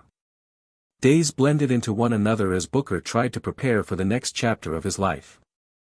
The excitement of receiving the acceptance letter had faded, replaced by the growing realization of what it truly meant. The conservatory was not just a place for learning, it was a battlefield, a place where only the strongest, the most dedicated, and the most talented could thrive. Booker spent countless hours in the practice room, as he had been doing for months. He had to refine every note, perfect his technique, and push himself beyond his limits. There was a pressure he hadn't felt before, a pressure to be the best, to prove that he belonged at the conservatory, to show the world that his raw talent was worthy of being nurtured in such an esteemed institution. But with every passing day, the weight of those expectations grew heavier. At times, Booker couldn't escape the voices in his head. The doubts crept in, whispering that maybe he wasn't good enough. Maybe the conservatory had made a mistake. There were so many brilliant musicians out there, so many who were more polished, more refined than he was. What if he couldn't keep up? What if he failed? And then there was the pressure from his community. Harlem had always been his home, the people here knew him, watched him grow, and they had always believed in him. His friends, his family, Evelyn, they all saw his potential. But what if he let them down? What if he wasn't able to live up to the hype? The thought of disappointing them weighed on him almost as much as the thought of failing himself. But as the days passed and the start of the semester loomed closer, Booker made a choice. He would not let fear control him. He had worked too hard, come too far, and fought too many battles to give up now. He would face this new chapter with the same determination that had gotten him this far. No matter how difficult it became, he would keep moving forward. The night before his first day at the conservatory, Booker sat on the edge of his bed, staring at his trumpet case. The instrument had become an extension of himself, the one thing that had always been there when everything else seemed uncertain. He gently opened the case and picked up his trumpet, running his fingers over the cool, familiar metal. The instrument was his voice, his way of communicating with the world when words failed him. For a long time, he just sat there, lost in thought. Evelyn knocked softly on the door before stepping inside, her presence bringing him a sense of calm. "You ready for tomorrow?" she asked, leaning against the doorframe. Booker looked up, forcing a smile. "I think so. I've been practicing, but I'm not sure I'm ready. What if I don't fit in? What if I'm not good enough?" Evelyn stepped into the room, sitting down next to him. She placed a hand on his shoulder, offering a reassuring touch. "Booker, you're ready. You've been ready for this since you picked up that trumpet for the first time. The conservatory isn't about fitting in, it's about pushing yourself. You've got the heart and the talent, that's what matters. No one else can play like you." Booker nodded, feeling the weight of her words settle in. She was right. He had been practicing for this his entire life. All he had to do now was show up and give everything he had. No more doubts. No more fears. Just the music. The next morning, Booker woke up early, his nerves buzzing in his stomach. The first day at the conservatory felt like the first day of the rest of his life. He got dressed quickly, pulling on the clothes he had set out the night before, a sharp, professional outfit that made him feel more confident than he had a right to. The mirror reflected a version of Booker he hadn't fully seen before, someone who was stepping into the future, someone who was about to take his first step into a new world. Evelyn drove him to the conservatory, her car winding through the streets of Harlem before merging onto the highways that led toward the city center. The closer they got to the conservatory, the tighter Booker's chest felt. It wasn't just excitement. It was the pressure of the unknown. When they finally arrived at the front of the conservatory, Booker took a deep breath. The building loomed large in front of him, its impressive facade intimidating. It looked like a place where legends were born, where the greatest musicians honed their craft. Booker felt small standing in its shadow. "You've got this, Booker," Evelyn said, squeezing his hand as they both stepped out of the car. "Just remember why you started. And if you ever doubt yourself, remember that I'm right here cheering for you." "Thanks, Evelyn," Booker said quietly. "I don't think I could do this without you." With one final deep breath, Booker turned toward the doors of the conservatory and walked inside. The halls of the conservatory were unlike anything Booker had ever seen before. The air was filled with a hum of activity, students rushing to and fro, their instruments slung over their shoulders, their faces a mixture of excitement and nerves. The walls were lined with trophies, plaques, and posters of famous musicians who had passed through these very doors. There was an energy in the air, an unspoken understanding that everyone here had something extraordinary to offer. Booker's heart raced as he made his way through the hallways, trying to get a feel for the place. He couldn't help but feel like he didn't belong here, that he was somehow an outsider, even though he had worked so hard to be here. The conservatory's prestige weighed heavily on him. Every student he passed seemed so confident, so poised, as if they had been born for this place. Booker, on the other hand, felt like an imposter. But he kept walking, forcing himself to focus on what was ahead, not the feeling of being out of place. This was just the beginning. He had made it this far, and he was going to keep going. His first class was music theory, and as he sat down in the lecture hall, Booker could feel the eyes of his classmates on him. He was one of the few who was new to the conservatory, one of the few who had come from the outside. Most of the students here had been groomed for this, trained from a young age. Booker wasn't like them. He had come from the streets of Harlem, with nothing but his raw talent and his love for music. The professor, a tall, imposing figure named Dr. Macmillan, walked into the room and immediately commanded attention. He wasted no time getting into the material, diving into complex harmonic structures and key signatures that had Booker's head spinning. For the first time in a long time, Booker felt out of his depth. The terms and concepts being discussed were advanced, and though he had studied music theory before, he was now surrounded by students who seemed to grasp the material with ease. As the lecture went on, Booker struggled to keep up. His mind raced, trying to process the information, but it felt like a constant battle. His eyes darted from the chalkboard to his notebook, trying to absorb everything, but it wasn't enough.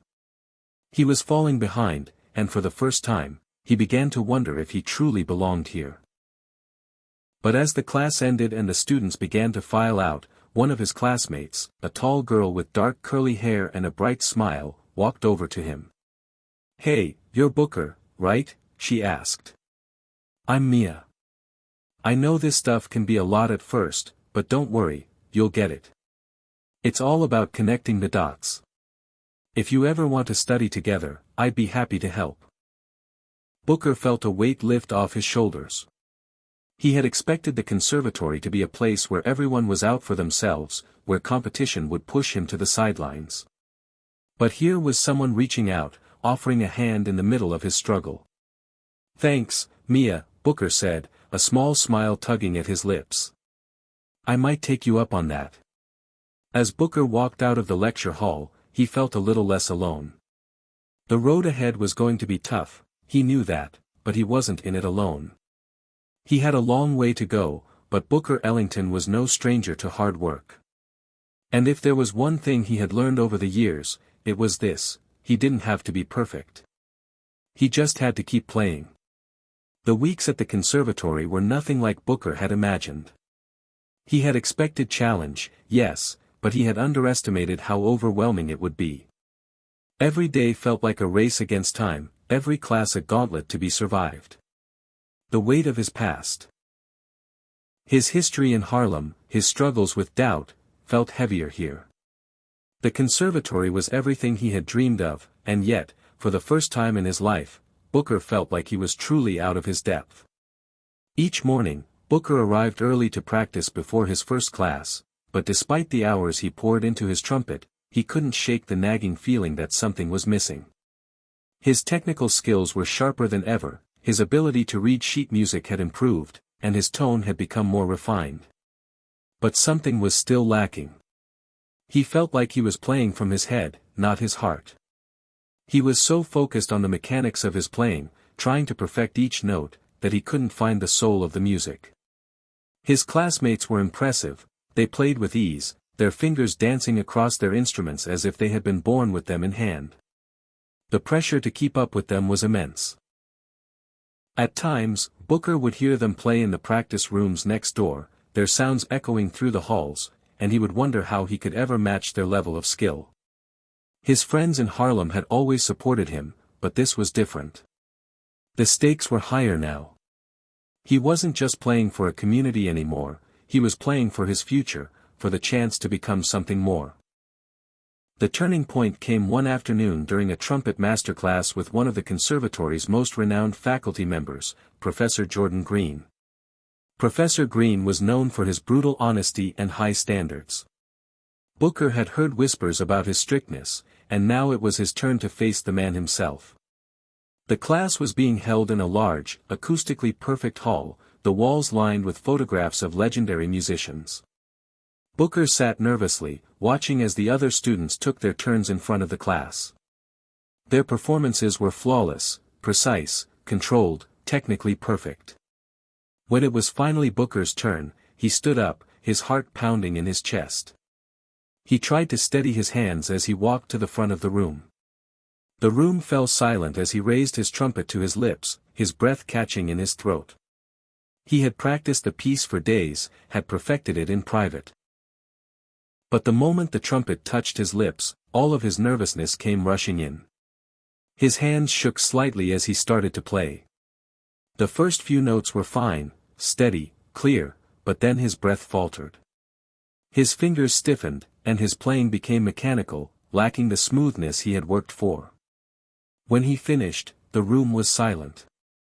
For a long moment, Booker couldn't bring himself to look up.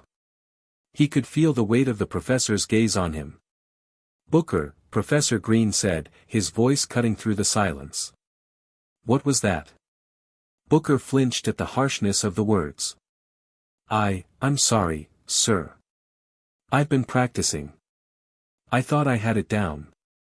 Professor Green leaned forward, his eyes sharp and critical. You're thinking too much. I can hear it. You're trying to force every note, to make them perfect. But that's not how music works. Music isn't about perfection. It's about emotion. It's about telling a story. When you play, you have to forget the technicalities. You have to live the music. Right now, you're playing a series of notes, not a piece of music.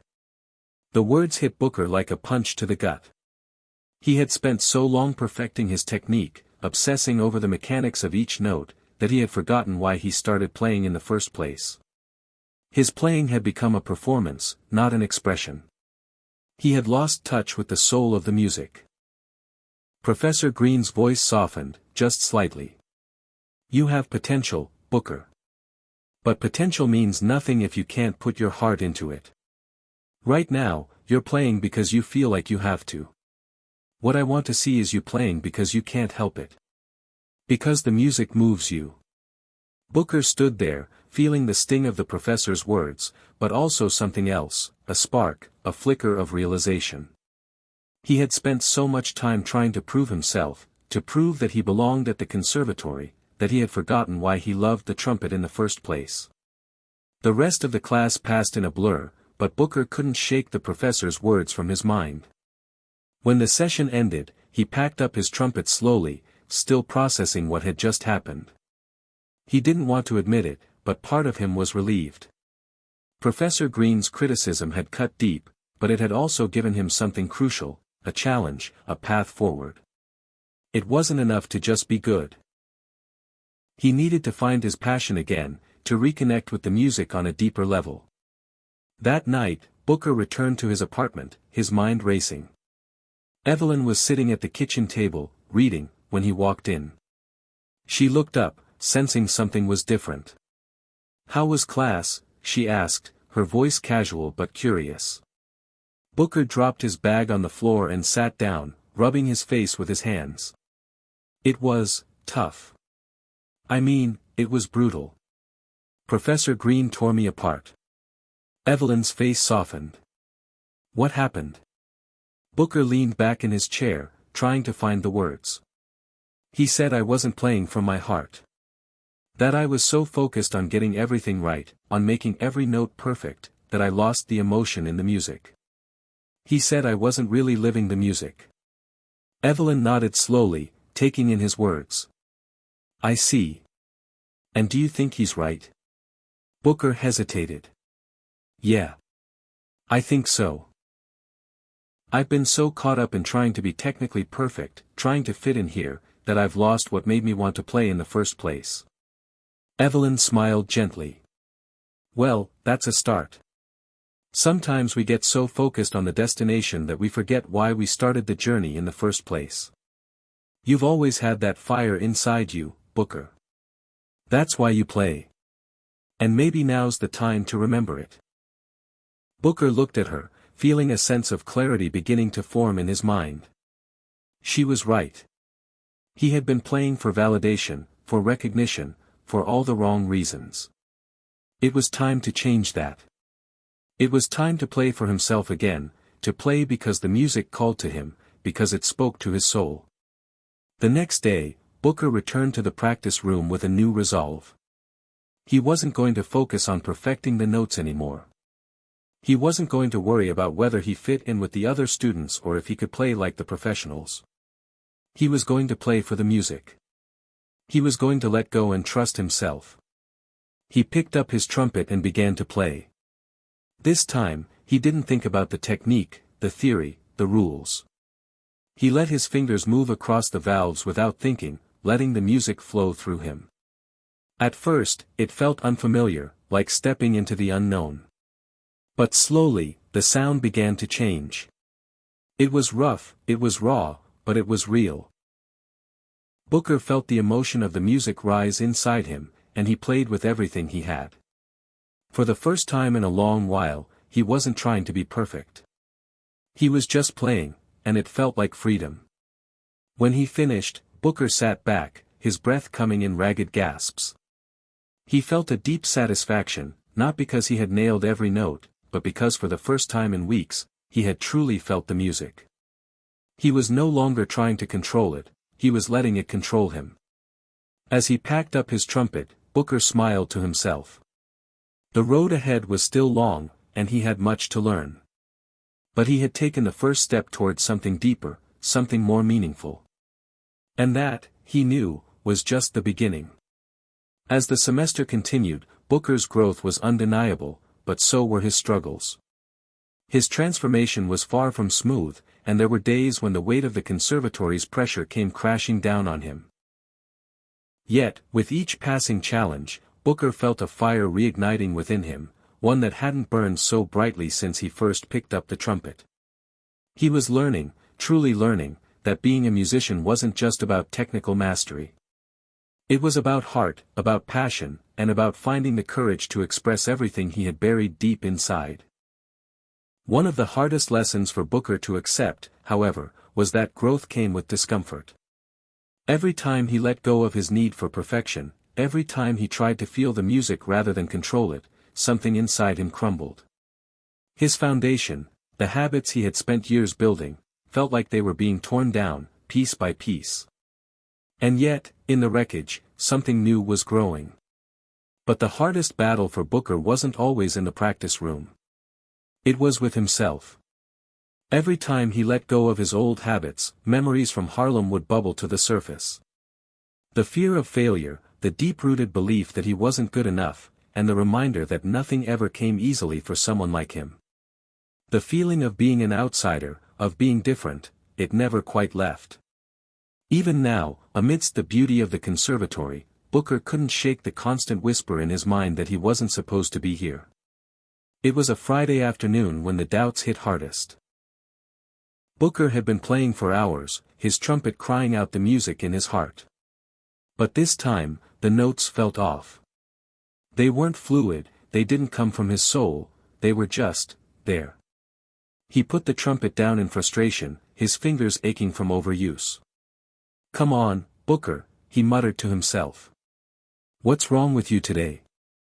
In the middle of his self-recrimination, a familiar voice broke through the silence. "You look like you've seen a ghost." Booker turned, startled, and saw Mia standing at the door to his practice room. Her friendly smile was like a breath of fresh air, and for a moment, Booker felt a sense of calm. "I didn't mean to interrupt," Mia continued. "I just heard the music and thought I'd check in." Booker chuckled softly, trying to mask the frustration that had built up inside him.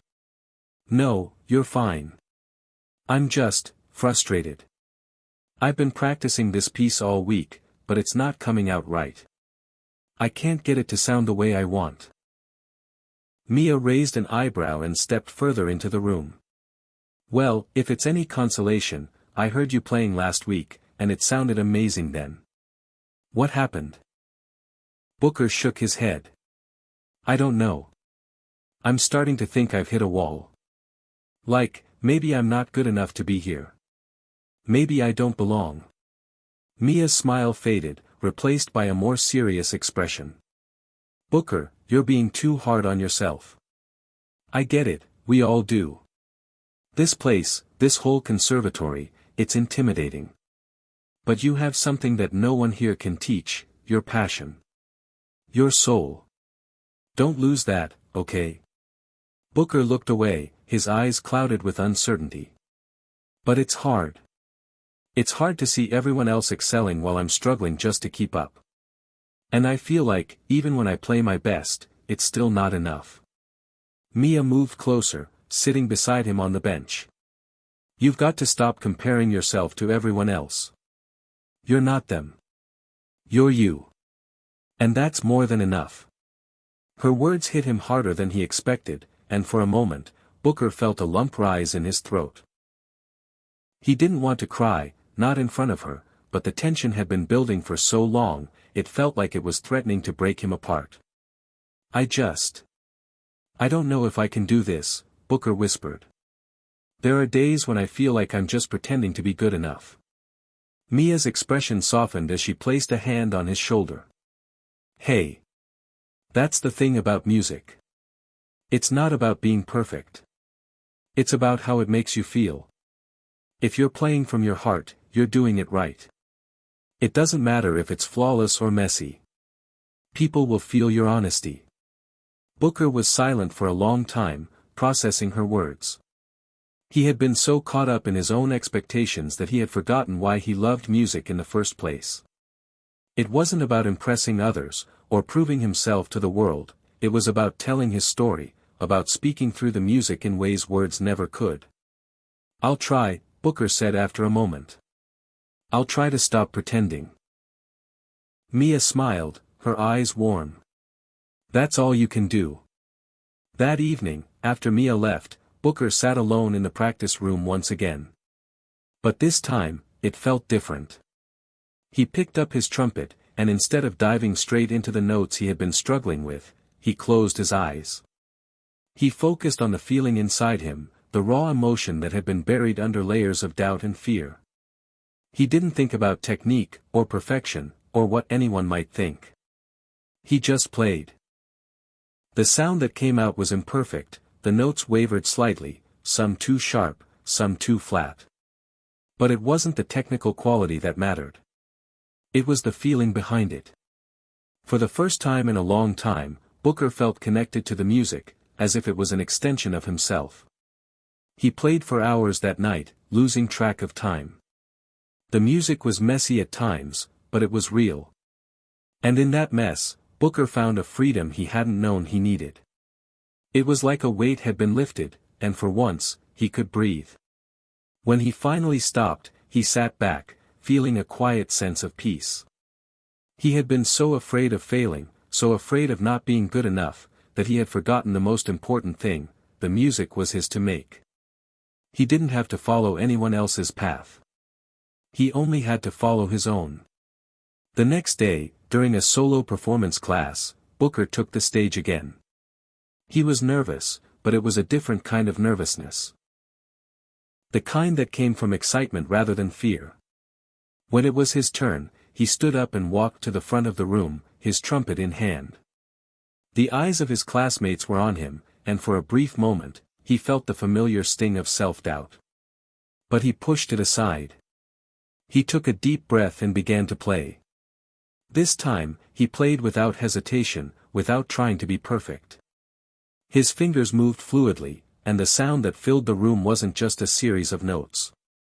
It was emotion, raw and untamed. The room fell silent as Booker played, the music speaking louder than anything he could have said. When the final note hung in the air, there was a moment of stillness before the room erupted into applause. Booker's heart raced, but it wasn't because of the applause.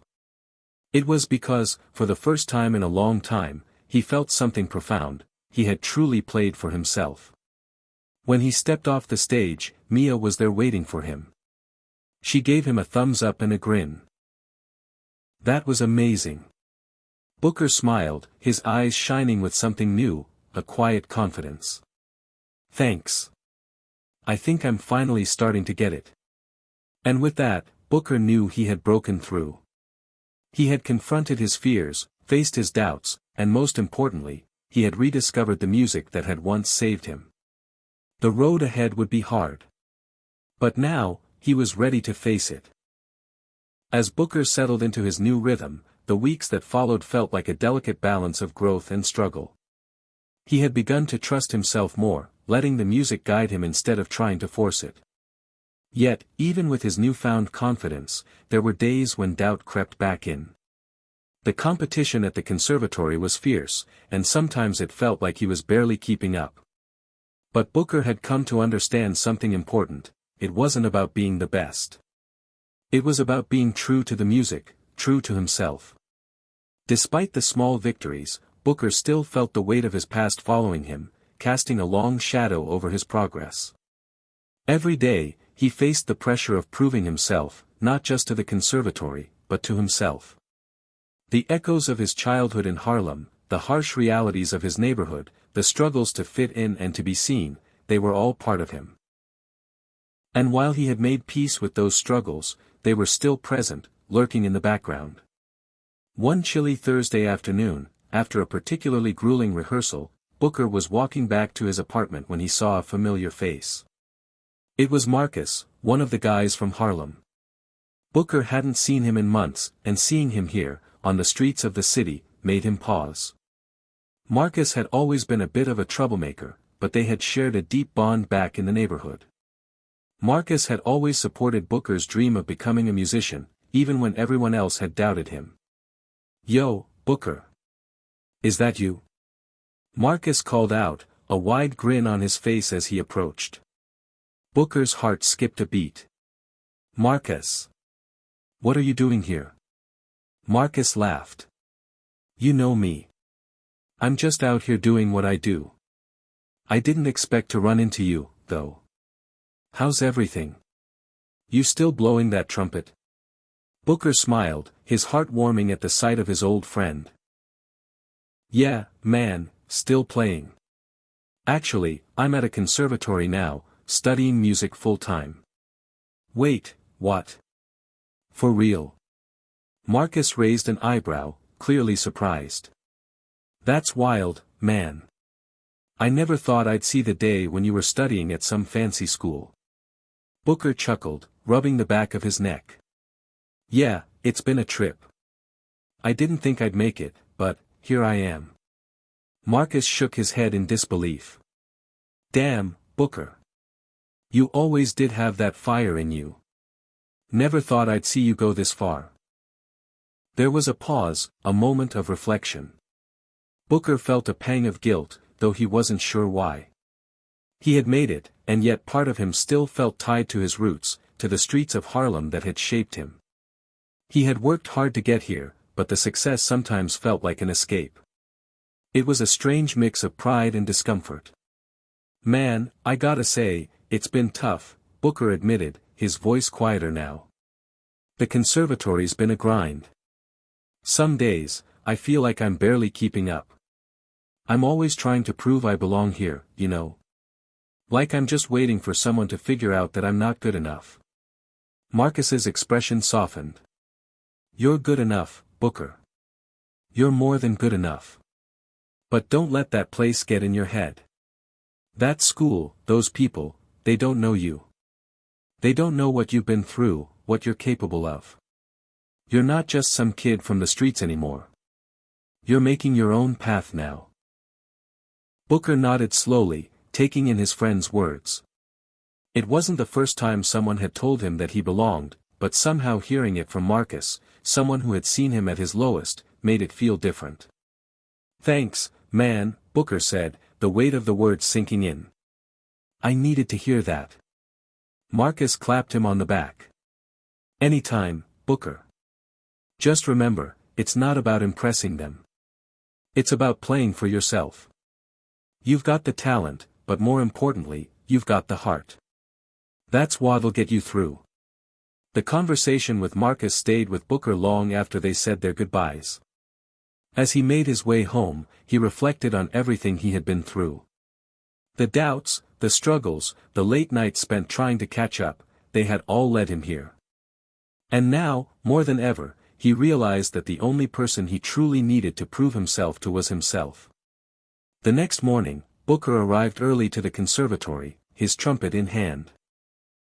The air inside the practice room was cool, the sound of his footsteps echoing against the walls as he set up for another solo session. But today, he wasn't focused on technique. He wasn't thinking about impressing his professors or his classmates. He was playing for one reason and one reason only, the music.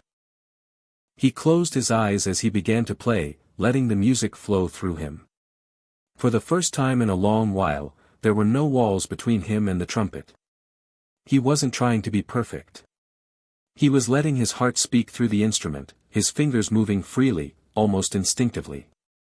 The notes were raw, unrefined, but they were real. As the music echoed through the room, Booker felt a sense of peace settle over him. There was no judgment here, no expectation. Just him and the music, sharing a moment of truth. And for the first time since he had arrived at the conservatory, Booker felt truly at home. The days that followed were filled with small victories and setbacks, but Booker was no longer afraid of either. He had found a balance between the discipline of his craft and the freedom of his expression. He was learning that the road to becoming a great musician wasn't linear, it was full of bumps and detours. But each step, no matter how hard, was one step closer to finding his voice. One afternoon, as the semester neared its end, Booker was called into Professor Green's office. The professor had been a constant figure in his journey, always pushing him to be better, sometimes with a harsh word, other times with a quiet encouragement. "You wanted to see me, Professor?" Booker asked, his voice steady but unsure. Professor Green looked up from his desk, a rare smile tugging at the corners of his mouth. "Yes, Booker. I've been listening to your work this semester, and I have to say, I'm impressed." Booker blinked, surprised by the praise.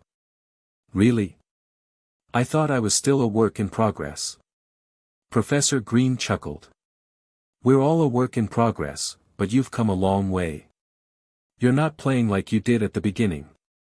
Your playing is raw, it's authentic. There's a certain honesty in it now. You found something. You found your voice." Booker's heart swelled with a sense of pride. It was the first time he had truly felt like he was on the right path. "Thank you, Professor. That means a lot." Professor Green nodded. "Don't forget that. You've got a long road ahead of you, but if you keep playing with that kind of heart, you'll go far." As Booker left the professor's office, a smile spread across his face. The weight he had carried for so long, the fear of not being enough, seemed to lift just a little more. He wasn't there yet, he knew that. There would be more challenges ahead, more moments of doubt, more hurdles to jump. But for the first time, he felt ready to face them. He wasn't just a kid from Harlem anymore. He was a musician, an artist, with his own voice. And that was enough. The days following Professor Green's praise felt like a turning point for Booker. He walked through the conservatory halls with a quiet confidence he hadn't known before. The uncertainty that had once clung to him like a shadow was beginning to lift, replaced by the solid foundation of trust in himself and his craft. For the first time, he truly felt like he belonged. He had found his rhythm, not just in his music, but in his life. But with newfound confidence came a new set of challenges. The conservatory had a way of pushing its students further, always encouraging them to reach higher, to dig deeper, to be better. As Booker continued to hone his skills, the pressure mounted. Every performance, every practice session, felt like it was an audition for something more. It wasn't enough to just be good anymore, he needed to prove that he was ready to rise to the occasion. It was a week before the end of the semester when the email came. The subject line simply read, "Masterclass Invitation." Booker sat at his desk, staring at the screen in disbelief. A master class was one of the highest honors a student could receive at the conservatory. It was a chance to perform in front of renowned musicians, to showcase your talent in the kind of space that could make or break a career. Booker had been hoping for this moment, but now that it was here, he wasn't sure if he was ready. The email continued, detailing the event and the invitation to perform alongside some of the conservatory's best. The class would be held in a few days. There would be rehearsals, but mostly, it was an opportunity to shine, an opportunity to be noticed. Booker sat back in his chair, the weight of the opportunity settling on his shoulders. He had worked so hard to get here, but this was different. This was a chance for validation, for the kind of recognition that could change everything. But he didn't know if he was ready. The old doubts crept back in, whispering that maybe he wasn't as good as everyone thought, that maybe this would be the moment when they realized he didn't belong. "Focus, Booker," he muttered to himself, shaking off the negative thoughts. "You've got this." He hit reply and accepted the invitation, feeling a wave of both excitement and fear. The spotlight was coming, and there was no turning back. The night of the master class arrived, and Booker stood backstage, his heart pounding in his chest. His palms were slick with sweat, and his trumpet felt heavier than it ever had before. It wasn't just the nerves of performing, this felt different. This was the moment when everything he had worked for would be put to the test. The auditorium was packed with students, professors, and guest musicians, all of them there to watch and listen. Booker could hear the low hum of conversation in the distance, the shuffle of footsteps, and the occasional cough as the audience settled into their seats. His mind raced, running through the piece he had chosen, the one that had become his new anthem, the one he felt connected to. The one that had helped him realize his own voice. Booker Jordan, a voice over the loudspeaker called, echoing through the auditorium. It was time. He took a deep breath, and with trembling hands, he stepped into the spotlight. The stage was brighter than he had imagined. As his eyes adjusted to the blinding lights, he saw the faces in the crowd, expectant, focused. They were waiting for him to play, waiting for him to prove himself. Booker's breath hitched as he walked to the center of the stage, the trumpet in his hands now feeling like an extension of his own body. For a brief moment, all the doubts, all the fears, threatened to overwhelm him. But then, something shifted. He closed his eyes and took another deep breath. This wasn't about impressing anyone. This was about telling his story. This was about playing for himself. He raised the trumpet to his lips and began to play. The sound filled the room, soft at first, then building in intensity. Each note was a piece of his soul, his journey from Harlem to here, his struggles, his triumphs, his pain, and his hope. Booker didn't play perfectly. There were moments of imperfection, moments where the sound wavered slightly. But there was passion in every note, a raw honesty that transcended technique. As the music swirled around him, Booker felt like he was in another world. There was no stage, no audience, just him and the trumpet. And for the first time in his life, he wasn't afraid of being vulnerable. He wasn't afraid of showing his heart, of exposing the truth behind the music. The piece came to an end, and Booker was left standing in the silence that followed. For a moment, it felt like the world had stopped. The notes lingered in the air, hanging between him and the audience, before they finally faded away. And then, the applause started. It was quiet at first, hesitant, as if the audience wasn't sure how to respond to the rawness of his performance. But then, slowly, it grew louder, building in intensity. Booker stood there, his breath shallow, his heart racing. The sound of the applause was like a wave crashing over him, and for a moment, it felt like everything had fallen into place. As he walked off the stage, his legs felt like jelly, but there was a lightness in his chest that he hadn't known before. He had done it. He had faced the fear, the doubt, and had played from his heart. It wasn't about perfection, it was about honesty. And in that moment, he knew that he had found his true voice. Backstage, Mia was waiting for him, a wide grin on her face. "That was incredible, Booker. You were amazing." Booker smiled, still feeling the adrenaline coursing through his veins. "I don't know if it was perfect, but I just played. For me. That's all that matters," Mia said. "You're going to go far, you know that." Booker nodded, feeling a warmth in his chest at her words. "I hope so.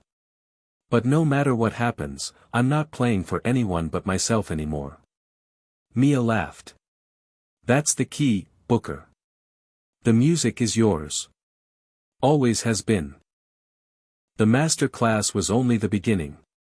The conservatory buzzed with talk of Booker's performance, his raw emotion, and the way his music had touched the hearts of those in the room.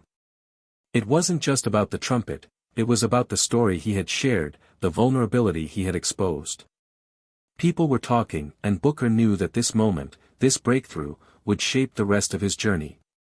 But for Booker, it wasn't the recognition that mattered. It wasn't the applause, the praise, or the validation. What mattered was that, in that moment, he had found something that no one could take away, his truth, his voice. And with that, Booker knew he was ready for whatever came next. The weeks following Booker's performance at the master class felt like a dream. Everywhere he went, he was met with nods of approval, praise from his professors, and admiration from his peers. The conservatory had changed its tone toward him, and Booker felt like he had finally broken through the invisible barriers that had always held him back. But despite the outward success, something inside of him felt different. In the solitude of his practice room, Booker often found himself questioning if this was all there was.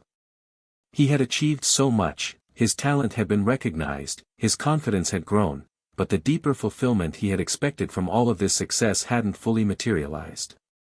Something was missing. One late evening, after another long day of rehearsals, Booker sat on the edge of his bed, staring out of the window at the city below. The streets of Manhattan were alive, glowing with the usual bustle, but for Booker, it felt like the city was indifferent to his internal conflict. The glimmer of success didn't seem as bright anymore. "Is this really it?" he muttered to himself, his voice barely above a whisper. He had finally gotten what he thought he wanted. Recognition, respect, a place in the world of music. But despite all of that, Booker felt a deep yearning, a pull to something beyond the accolades. Music had always been his escape, but it was also his lifeline, the one constant in his life. And now, he was struggling to reconcile his identity as a musician with the boy he had once been, still a child of Harlem, still carrying the weight of his past. His thoughts were interrupted by a knock at the door. It was Mia, her face bright as she stepped inside without waiting for an invitation. "Hey, Booker," she said casually, her eyes scanning the room before resting on him. "Got a minute?" Booker gave a half-hearted smile. "Yeah, come on in." "What's up?" Mia closed the door behind her and sat down beside him on the bed. "I saw you at rehearsal today. You're killing it out there, you know. I mean, seriously, people are talking. They're impressed by what you're doing." Booker shrugged, his gaze still fixed on the view outside. "Yeah, but it doesn't feel like enough." Mia raised an eyebrow, clearly caught off guard by his response. "What do you mean?" "You've got it all, Booker. You're playing at the top level, people are noticing your talent, and you're becoming the musician you've always dreamed of being." Booker turned to look at her, his expression a mix of frustration and confusion. "That's just it, Mia. I don't feel like I'm living my dream anymore. I mean, sure, it's great to get the applause, to be recognized, but I don't feel connected. It's like I'm playing to impress others instead of playing for myself." Mia sat quietly for a moment, processing his words. "I get it. I really do. But maybe you're so focused on what's expected of you that you're forgetting why you started playing in the first place." "I'm not forgetting," Booker replied, shaking his head. "But it's hard to remember when you're surrounded by so much pressure. Everyone wants you to be perfect, to be the next big thing. And it's hard to live up to that every single day." Mia sighed. "You've always been your own biggest critic, Booker. But you've got to remember, perfection isn't the point. You've got a gift, and you don't need to mold it into someone else's idea of what success looks like. You need to find what feels true to you. What feels right." Booker leaned back, his mind racing. He had always been told that if he just worked hard enough, if he just pushed himself enough, he would make it. But now that he was here, in this moment of recognition, he didn't feel the sense of peace he had expected. The constant grind of trying to meet other people's expectations had worn him down, and he wasn't sure if he wanted to keep going down that path. "Maybe I'm not doing this for the right reasons anymore," Booker said quietly, his voice thick with emotion. "I started playing because it was the only way I could make sense of my world. It gave me a voice when nothing else did. But now, I don't know." Mia looked at him with understanding. "Booker, it's okay to feel like that. Sometimes, we get so caught up in the pressure of making it, that we forget what we're truly about. But that doesn't mean it's too late to get back to your roots. To play for yourself, like you did when you first started. You're not just some guy trying to fit into a mold. You're a story, you're a journey. And the music you make has to reflect that. You can't let anyone else define your worth. Booker thought about her words for a moment, the weight of them settling in. The idea that his music had to reflect his true self, that he didn't have to be someone he wasn't to succeed, was both freeing and terrifying. He had been chasing a version of success that didn't align with who he really was. It was as though he had been running a race that wasn't his to run. "Maybe I've been so focused on winning that I've forgotten why I started," Booker admitted, his voice tinged with guilt. "Maybe I've been playing for the wrong reasons." Mia smiled gently, her expression filled with warmth. "The good news is, you can always change direction. Music is yours. You don't need to fit into anyone's idea of who you should be. Just play from your heart, Booker. The rest will follow." Booker took a deep breath, feeling the truth in her words. For the first time in a long while, he felt a spark of something familiar inside him, an old, forgotten fire. The hunger to create, to express, to speak his truth through music. Not for anyone else. Not to be the best. But for himself. The next day, Booker made a decision. He would spend the coming weeks rediscovering the essence of his music. No more obsessing over what others thought or chasing after the validation that had been driving him. It was time to return to his roots. To play like he had back in Harlem, where the music was the only thing that mattered, and where every note told a story. He began to experiment with his trumpet in new ways, playing from the heart, letting his emotions shape the sound. The pieces he played became more raw, more vulnerable. It wasn't always perfect, but that didn't matter. What mattered was the truth behind the notes. The way the music felt in his soul. As Booker worked through this new approach, he could feel something shifting within him. The constant pressure to be perfect began to fade, replaced by the simple joy of playing.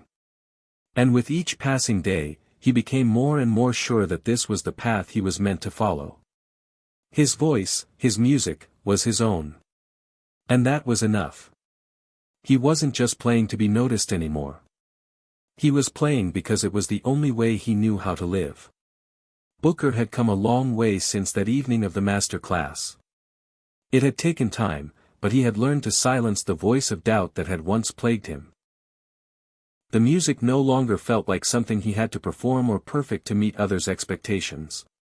It was his own again, raw and real, and it had a new depth he hadn't known was possible. One afternoon, several weeks after that pivotal conversation with Mia, Booker received a letter, handwritten, no less.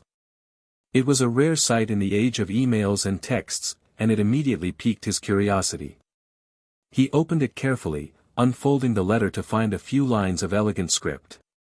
"Dear Mr. Jordan, I am writing to formally extend an invitation to you to perform at the upcoming Jazz Festival in New York City.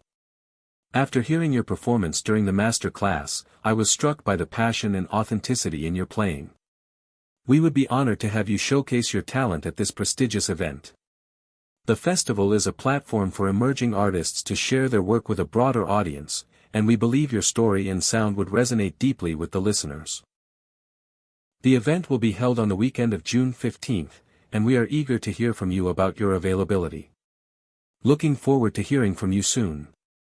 Sincerely, Clarence Brooks, Director of the New York Jazz Festival." Booker stared at the letter in disbelief. The New York Jazz Festival was one of the most prestigious events for jazz musicians in the country.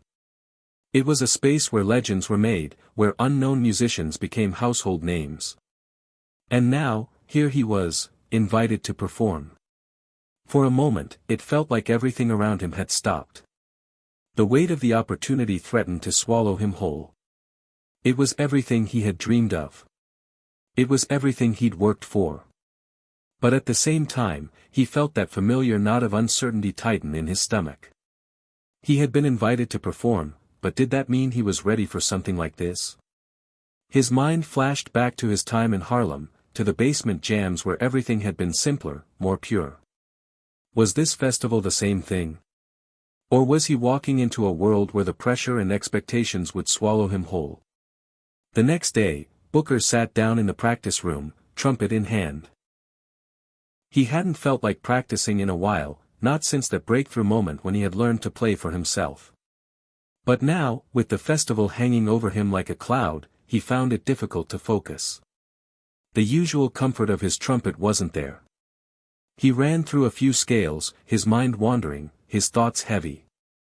What was it he was searching for in his music now? Was it recognition? Validation?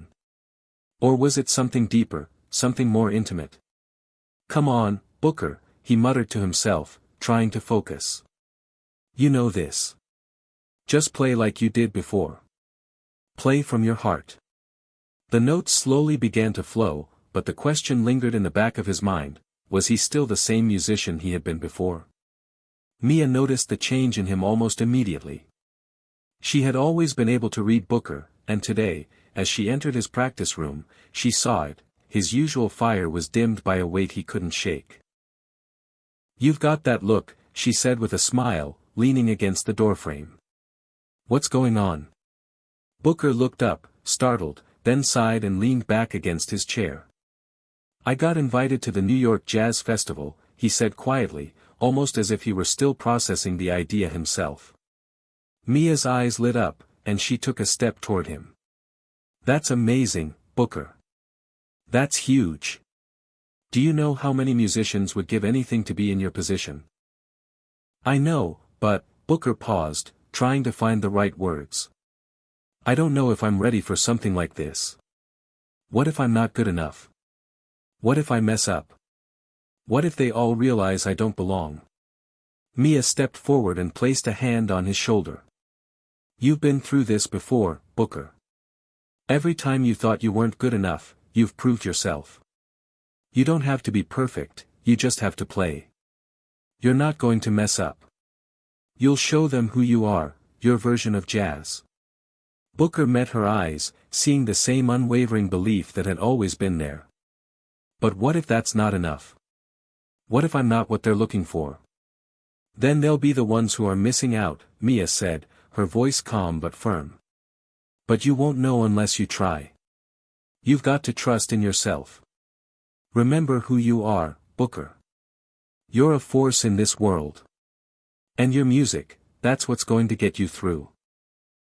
The days leading up to the festival were a blur of rehearsals, self-doubt, and fleeting moments of inspiration.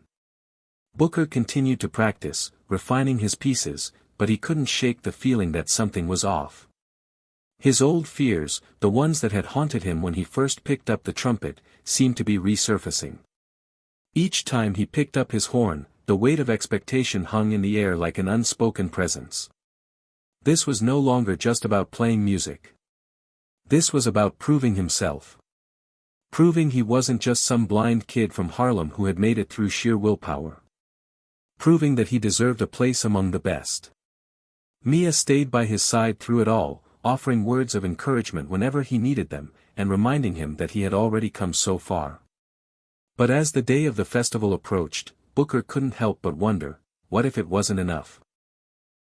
The day before the festival, Booker sat in his small apartment, his trumpet resting on the couch beside him.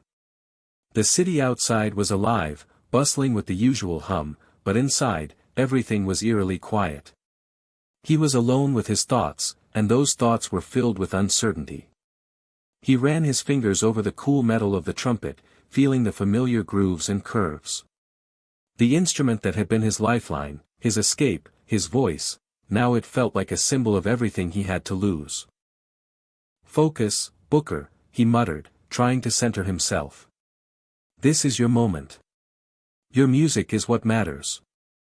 But even as he said it, he couldn't shake the feeling that something more was at stake than just his performance. What if, in his pursuit of success, he had lost the very thing that made him unique? What if the music he played tomorrow wasn't the music that came from his soul, but the music that was expected of him? As Booker sat there in silence, his hand hovering over the trumpet, he realized that the answer wasn't in the festival or the applause. It was in the music. It was always in the music. Tomorrow, he would go to the festival and play not for them, not for anyone but himself. He would play for the boy from Harlem, for the boy who had picked up the trumpet to express what words could not. Tomorrow, he would remind himself why he started this journey in the first place.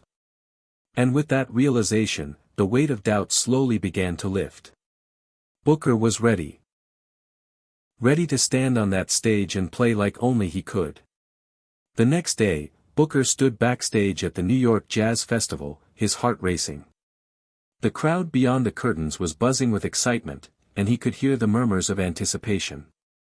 He could feel the energy in the air, and for the first time in days, Booker felt at peace.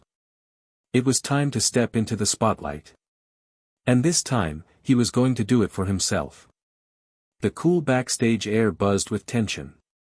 Musicians whispered nervously, stagehands rushed past, and the muffled roar of the crowd drifted through the velvet curtains like a living heartbeat. Booker stood at the edge of it all, still, silent, and centered. His trumpet rested in his hands like an extension of his soul.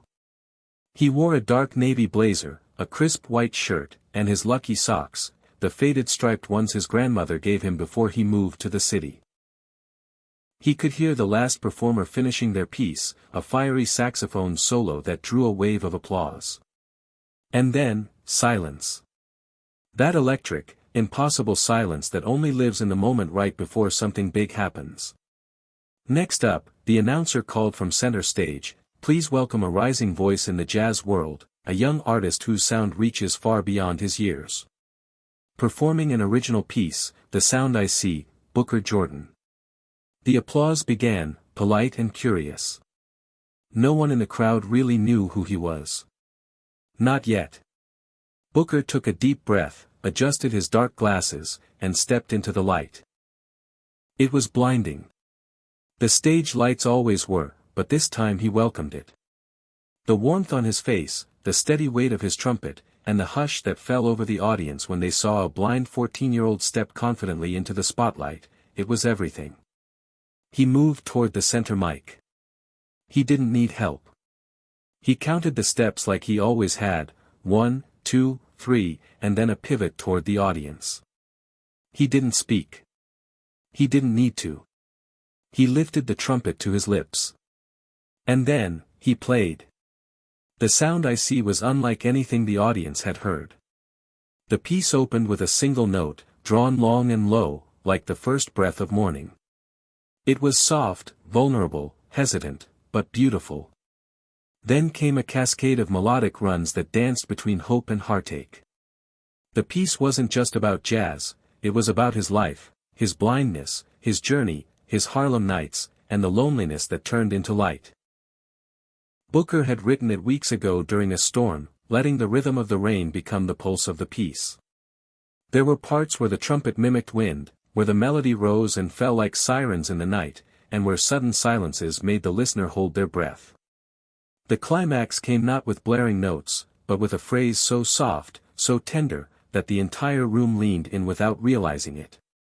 It was as if he had drawn everyone into his world, made them see what he saw, shadows of joy, outlines of grief, flashes of resilience.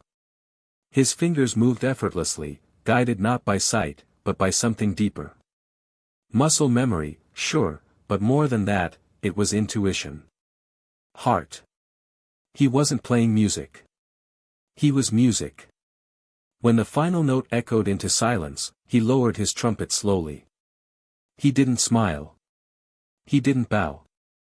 He just stood there, breathing, letting the silence finish the conversation his music had started.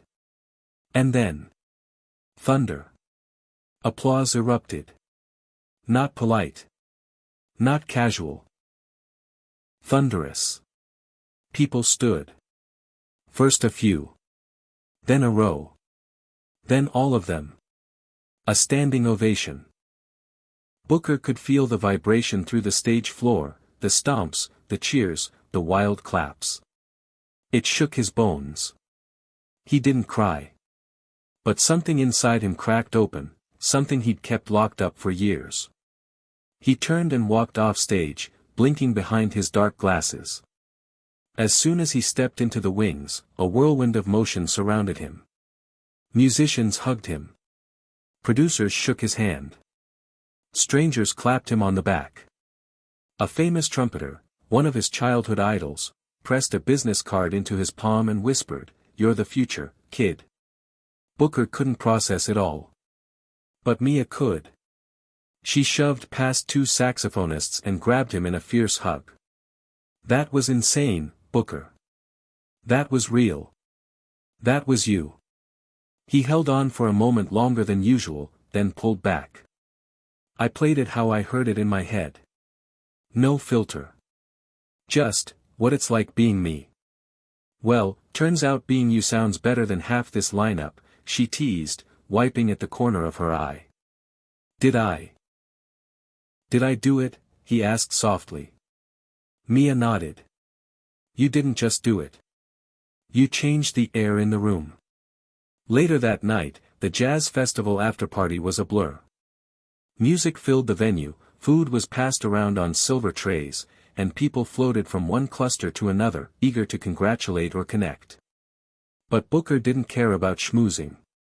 He sat alone for a while on the rooftop terrace, trumpet in his lap, head tilted toward the night sky. The city glowed beneath him, vast and endless. Somewhere down there, a kid like him was still dreaming, still afraid. He pulled out his phone and opened a voice memo. To whoever you are, he began, speaking softly, I hope you find your way to a place like this. Not the stage. The truth. Because when you stop running from who you are, when you stop trying to play it safe, that's when the real music begins. He clicked it off and smiled to himself. It was the first time in a long while that he felt complete. Not because he won anything. But because tonight, Booker Jordan didn't perform to prove. He performed to belong. And he did. The morning after the festival felt different. The city was the same, gritty, fast, alive, but something in Booker had shifted. The usual weight he carried in his chest, the pressure to prove, to perform, to justify his place in every room, it was lighter now, like mist burning off in morning sun. He woke up to dozens of notifications, texts from classmates, emails from musicians, DMs from people who had been in the audience and were moved by his performance. There was even a message from Clarence Brooks himself. You didn't just play, you spoke. You made us feel. The festival is proud to have introduced you to the world. This is only the beginning. And in many ways, it was. Later that afternoon, Booker returned to Harlem. Not because he had to. Not because there was some official performance or media interview waiting. He just needed to be home. The stoops still had kids playing on them. The air still smelled of fried food, concrete, and summer coming. He walked slowly down his old block with Mia beside him, his hand resting lightly on her arm.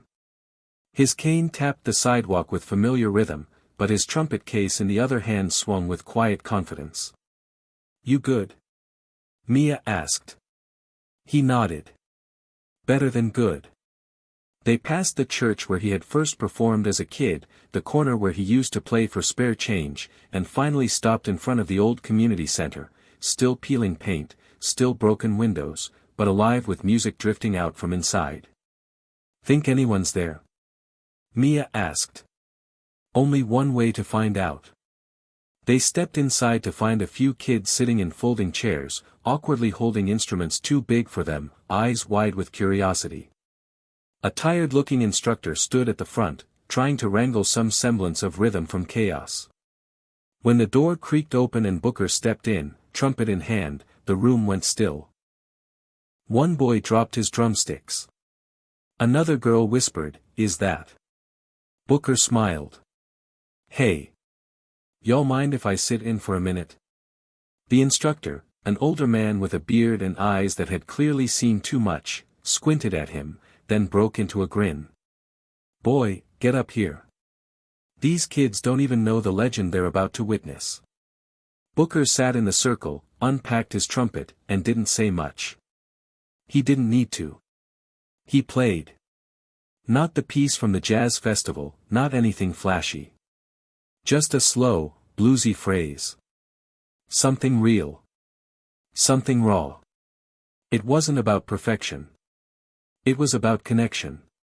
The kids watched him like he was magic. But what struck Booker the most wasn't their awe, it was their hunger. The way they leaned forward when he played. The way they wanted to feel something. That's what he had been searching for all along. That hunger to feel, to be heard, understood, moved. After the impromptu jam, one of the youngest boys, maybe 8, Trumpet too big for his arms, walked over shyly and asked, "How do you do that? Make it sound like you're talking." Booker knelt down so they were eye to eye. "You don't play what you know," he said gently. "You play what you feel. Even if it's messy. Even if it hurts. Especially if it hurts." The boy nodded solemnly. "I want to do that." "You will," Booker said. "One note at a time." That evening, back in his small apartment, Booker sat by the window, Trumpet in his lap, city lights blinking in the distance. The festival was over. The applause had faded. But the music was still here. Still inside him. And more importantly, it now had purpose. Not just to rise, but to reach. To help someone feel less alone. To tell stories others were too scared to speak. He recorded a new message on his voice memo. To the kid sitting alone with headphones on, wondering if anyone will ever get what's going on in your head, this is for you.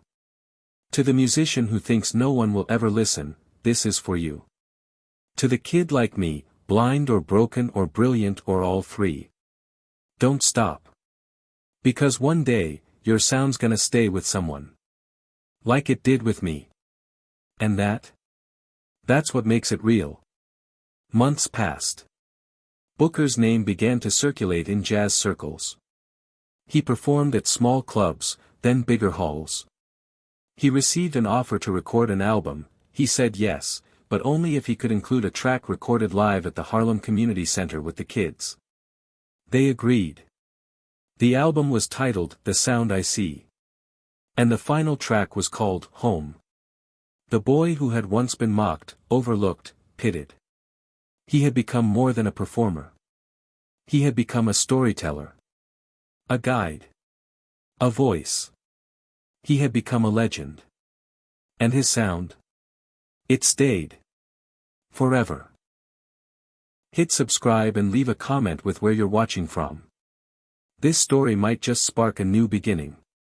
What's one thing that always pushes you forward, even when things get tough?